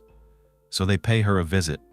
Investigators tell her they're investigating the murder of Rachel Anderson, and Deborah is caught off guard. She has no idea what's going on. She says she does not know who Rachel is. They show her a picture, and she doesn't recognize Rachel at all. But then they start asking whether she knows anything about a debit card. And that's when Deborah gives them information about the fact that she had been using a debit card that didn't belong to her. They asked her where, and she says City Trends, Kroger, and the casino. That's when they showed her a snapshot of the surveillance video and said, "Is that you?" She admitted it was. So of course they're like, "Deborah, you have Rachel Anderson's card. Why are you in possession of a card from a woman who was murdered?" And that's when she's like, "Wait a minute. I was given this card by my brother." Again, they're pressing her. This is a murder investigation. They ask, "Okay, and your brother's name is Rachel Anderson?" She says no. So they ask, "What gave you the right or thought that this was okay?" She explains, "My brother dates a woman named Brittany Anderson. I saw the name Anderson and assumed it was somehow related to his girlfriend. Plus he knew the PIN number. I assumed he was allowed to use the card." So they're like, "Okay, here's the deal. You're going to either tell us everything right now, or we're going to charge you with credit card fraud." It turns out Deborah has a lengthy criminal record and doesn't want to get into more trouble, so she tells detectives everything she knows, or I should say, everyone she knows. She says, "Listen, my brother comes and stays with me every now and then, and sometimes I let him drive my green Ford or Hyundai Accent. But he also stays at his girlfriend's house, the one I mentioned, Brittany Anderson. They have a back and forth relationship. Sometimes they're on good terms, sometimes they are not." Then she says she's still in possession of some of the items she bought with Rachel's debit card. Officers were able to recover clothing with tags on them from City Trends and find casino receipts. The next thing they want to know is who Brittany Anderson is. It turns out, and I couldn't believe this, but it's true, Brittany Anderson lives in the exact same apartment complex on the exact same street as Rachel Anderson. Not only that, the back door of Rachel's apartment can be seen from the back door of Brittany's apartment. But more importantly, who is Deborah Pardon's brother? She finally gives them a name, Anthony Pardon. Now I understand there are two Johns essentially. There's John, Rachel's brother, and Jonathan, Rachel's friend. And now there are two Anthonys. There's Anthony Sleets, who we talked about, who doesn't have a home and was approached by a man at the food mart saying that his girlfriend had gotten into a fight with him. And then there's Anthony Pardon, who is allegedly the man seen driving the car on the surveillance camera and supposedly the person who approached Anthony Sleets at the food mart. So now they need to contact two people, Bernita and this Anthony Pardon person, and they need to do it fast. Meanwhile, while cleaning out Rachel's apartment, her poor mom ends up stumbling upon what is believed and later determined to be the murder weapon. She opened up a shoebox and found a 9-inch knife. There was blood and hair on it, and it matched the set in Rachel's kitchen. It was tested and came back positive for Rachel's DNA. We're now in the first week of February. They run Anthony Pardon's name in the system, and it turns out, just like his sister, he has a lengthy criminal record. I'm talking several times where he's forced intercourse on a woman, and I don't even want to go into the other people because of their age. Let's just say lower than double digits. It's absolutely disgusting. It's not something I will discuss, along with things like robbery and attempted murder. At the time that Rachel was murdered, this man had spent a total of 33 years in prison for his crimes, and he was a registered offender, a Tier 3. As detectives were going through Anthony Pardon's criminal history, they traced it all the way back to March 1979 when he was only 14 years old. He was made a ward of the courts and committed to Franklin County Children's Services. Unfortunately, he was placed in foster care, and life was not easy for Anthony. But it was what happened in 1980 that I won't talk about because it has to do with someone under the age of 1. This was the son of the foster parents who were taking care of this boy. He was 15 when he committed this crime. He was babysitting while his foster mom went out to the grocery store. And you know what he did? He told the police, and this is going to give you an idea of the mind of this person. He told them he did what he did because he got into a fight with his girlfriend and was upset. This time he was convicted of the crime as a juvenile. A year later, at 16, he was out and about already. He was inside his girlfriend's house to use her phone, and you know what he did? He did something to his girlfriend's mother. She was 39 at the time. He pulled out a knife, forced himself on her, and then stole $100 from her purse. He bound her feet and hands, gagged her, and put her in the trunk of her own car. He then drove her to a creek and threw her in it. When he looked back, he realized that she wasn't going under. Even with the way he tied her, she was floating. So he went and physically held her head under. The only reason this woman survived is that a stranger, a good Samaritan, came by, and Anthony got scared and ran off. He ran right to the store to buy shoes and a jogging outfit before he was apprehended by police. This time he was tried as an adult, but only a year later at 17, he was convicted of robbery and attempted murder. That's when he was sentenced to 25 years in prison. He was at the Southern Ohio Correctional Facility, and while he was there, he had several disciplinary infractions: possessing weapons, setting fire to mattresses, and fighting with other inmates. Ultimately, he spent more than 24 years in prison for that crime and was released in November 2006.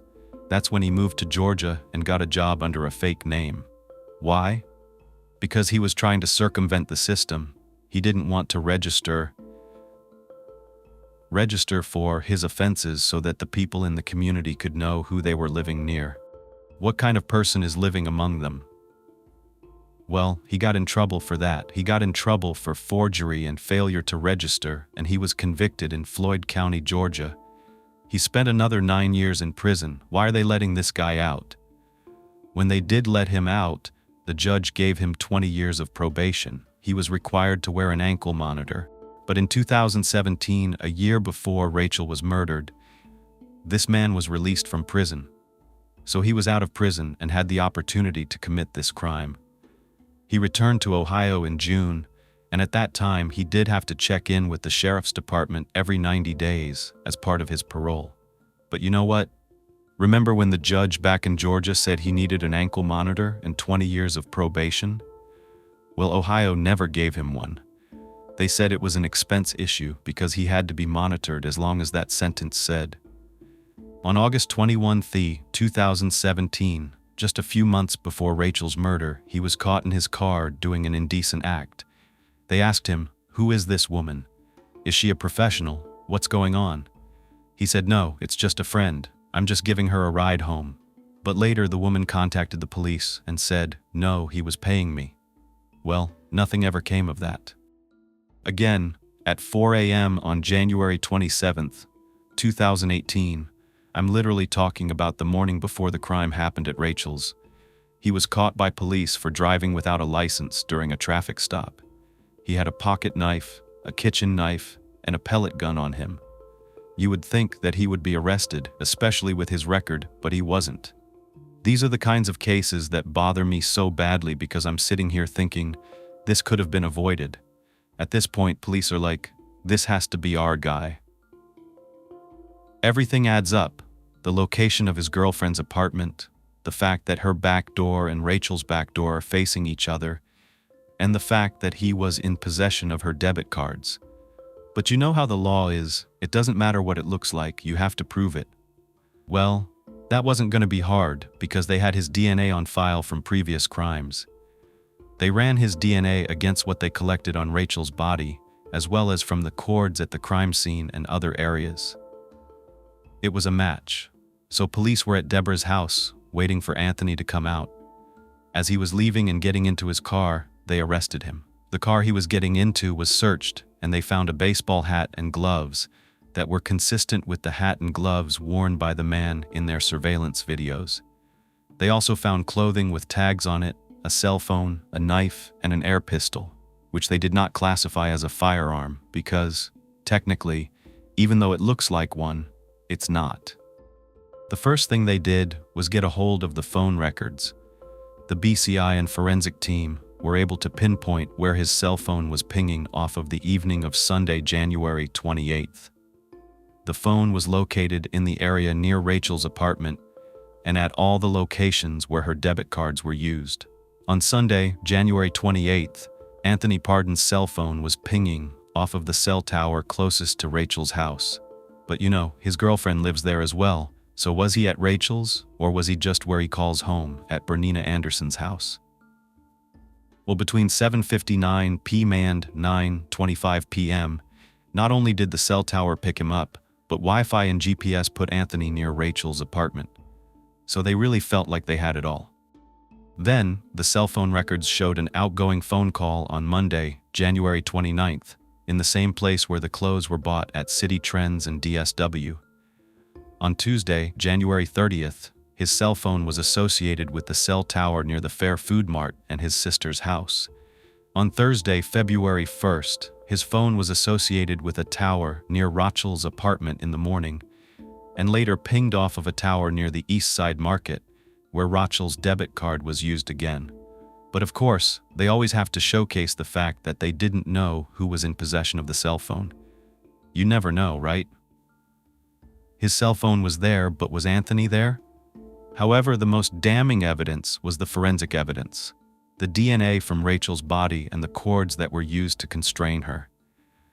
The DNA was from a single source, which was consistent with Anthony Pardon's DNA. DNA is interesting. I'm learning more and more about it. When they say it was consistent, it means it could be from a group of people, like Anthony Pardon himself with the Y chromosome. It could be a brother, his father, or his paternal grandfather. But what it also says is that it doesn't extend to a group of random men.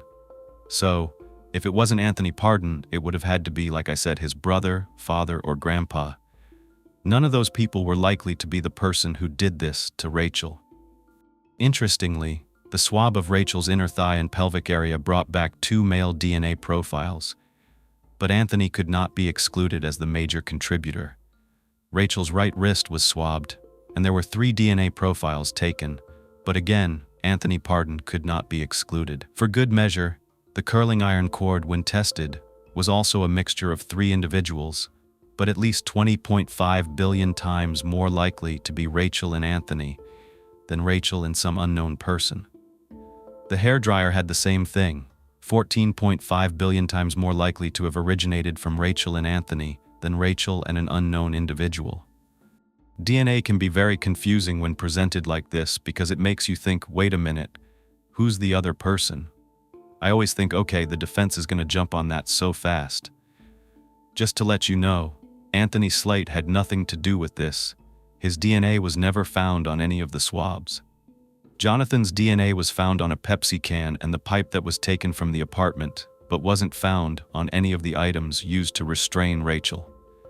Her brother's DNA was found on a bathrobe in the upstairs bathroom, but on nothing else. Interestingly, her car did not have any evidence of Anthony Pardon's DNA. So Anthony was arrested, as I said, on February 9th, 2018, in the Linden neighborhood by the SWAT team, and his bail was set at $5 million. Of course, he did not go anywhere. He was in there. He was indicted on February 15th by a grand jury on 9 counts, including aggravated burglary, aggravated robbery, forcible intercourse, and aggravated murder, just to name a few. Because he was a repeat offender and a registered offender, the death penalty was on the table. He pleaded not guilty on February 20th to all charges. While he was awaiting his trial, which was set for February 4th, 2020, in December 2019, he sent a handwritten letter to a news station claiming he didn't kill Rachel. He said he didn't kill anyone and that this case was only because of his past. He claimed he knew Rachel because they used to do drugs together, but investigators found no connection between Rachel and Anthony. In their point of view, these letters and other shenanigans, like him not wanting to go to his pretrial hearing and literally locking himself in a cell, holding on to the walls, were because he wanted to delay his trial. He was desperate not to have to pay for what he did. Then, on January 24th, 2020, right before he was supposed to go to trial, he did it again. He dismissed his attorneys, saying he wanted to represent himself. But by January 27th, just a few days later, after being asked a bunch of questions by the judge, he said, "Never mind, I don't want to represent myself." Finally, on January 27th, they started jury selection, and his trial began on February 4th, 2020. Some of the first people to testify were Rachel's friend, Jonathan Kennedy. After all, he was the one who discovered her body, and he gave a heartfelt and very sad recollection of what it was like finding his very good friend the way that he did. Everyone I already talked about was also at the trial. They heard from the officers, the agents, and all of Rachel's co-workers. Closing arguments were held on February 12th, and there was a timeline constructed. The prosecutor explained that after Anthony trespassed into Rachel's home, her place of safety, her place where she sleeps, where she eats, where she comes home to relax, he took her life. This is what they said happened. At some point, when Rachel was at Jonathan and Tina's getting her key, her door was unable to be locked. Remember, that is when Anthony entered Rachel's apartment. We know she talked to her mom around 6:30, and the receipt from Arby's showed that she was there around 7:34. So before 8 o'clock, Anthony was already in her apartment. She was in her living room eating. And it's unclear how long Anthony watched Rachel before he grabbed her, took her from the downstairs to the upstairs portion of the apartment, and tied her up. Then he forced her to tell him her debit card PIN. He proceeded to do everything else he did, including the blunt force trauma, the wounds, the asphyxiation, and placing her in her own bedroom closet, leaving her there. They also determined that he did take her car and her credit cards and debit cards, then proceeded to go to the bank, do all that shopping, put her car back in the parking lot, and go to his girlfriend's house. The defense came up with a story about how, yes, Anthony used Rachel's cards, but he didn't kill her. They claimed it was all speculation, and the DNA and cell phone evidence were not conclusive to prove Anthony's guilt. They also suggested that Jonathan Kennedy was involved, and it's true they did find a combination of DNA on some of the items, which is interesting to me. But in the prosecution's rebuttal, they argued that the defense was willing to admit the geolocation evidence showing that Anthony used the stolen cards, but they wanted to disregard that same evidence about where he was on the night of the murder. You can't have it both ways. The jury consisted of 4 men and 8 women. They deliberated for approximately 6 hours over a 2-day period and found Anthony guilty of all charges. He was eligible for the death penalty, and that sentencing phase began on February 18th. This is when the defense attorney tried to bring up all of Anthony's past and blame everything on his chaotic childhood, that he was in foster care, and it was his upbringing. They tried to blame this for why he was so dysfunctional and why he got into so much trouble. But the prosecution said everything this man did outweighed all of the things the defense was bringing up. He was 53 years old. The defense explained that Anthony was one of 6 siblings. He grew up in a rough environment. Anthony's mother forced him and his siblings to steal debit cards as children and taught them how to use them. His family never stayed in one place for very long. Whenever young Anthony got comfortable in a new neighborhood, they had to move again. As a child, Anthony witnessed and experienced his father's forceful behavior. His father beat him with golf clubs and pool cues, once breaking a stick over his back. Anthony struggled with behavioral issues, and things were not good for him at school. His 3rd grade teacher and the principal tried to brainstorm ways to help him. An idea formed. A kindergarten teacher at the school allowed Anthony to become her little assistant. She gave him responsibilities like reading time and handing out supplies, and she said that Anthony was thriving under the teacher's trust and guidance. There was a notably positive change in Anthony's behavior. He started to show compassion and kindness to children. But sadly, this arrangement only lasted a couple of weeks because Anthony's mother was in prison at the time, and he was living with his grandparents. The problem was that the state wanted to reunite him with his biological parents.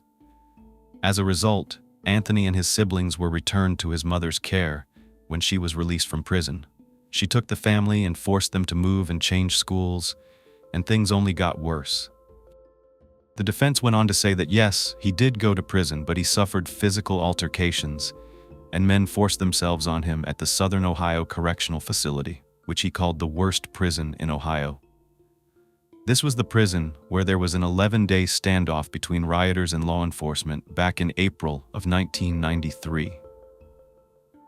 The riot resulted in the deaths of correction officers and 9 inmates. This incident was one of the worst and most significant cases in prison history. The defense tried to bring all of this information, including a 9-hour interview between Anthony and a forensic investigator. During those 9 hours, the forensic psychologist attempted to understand Anthony's character. The psychologist received a 3,000-page document detailing Anthony's life just days before he was scheduled to testify. He didn't have enough time to review it thoroughly. He just said the system failed him, his mother failed him, the school system failed him, and the legal system failed him. According to the doctor, Anthony never received the treatment he should have received, especially after he was released from prison. Despite Anthony's supposed request for help, he never received it. Not having received the support he needed, Anthony developed a personality disorder. He only had a 3rd-grade reading level as an adult, and the forensic psychologist even suggested that he might have brain damage. However, the prosecution reminded the jury that these horrible circumstances of Anthony's childhood do not excuse the seriousness of his heinous crime. At the sentencing hearing, Anthony spoke on his own behalf. He began by discussing his family. According to him, he came from a family where prison and drugs were common, and because of his background, he was unable to secure a job. Next, he blamed the prison system, saying, "The prison system failed me. Social services failed me. Everybody."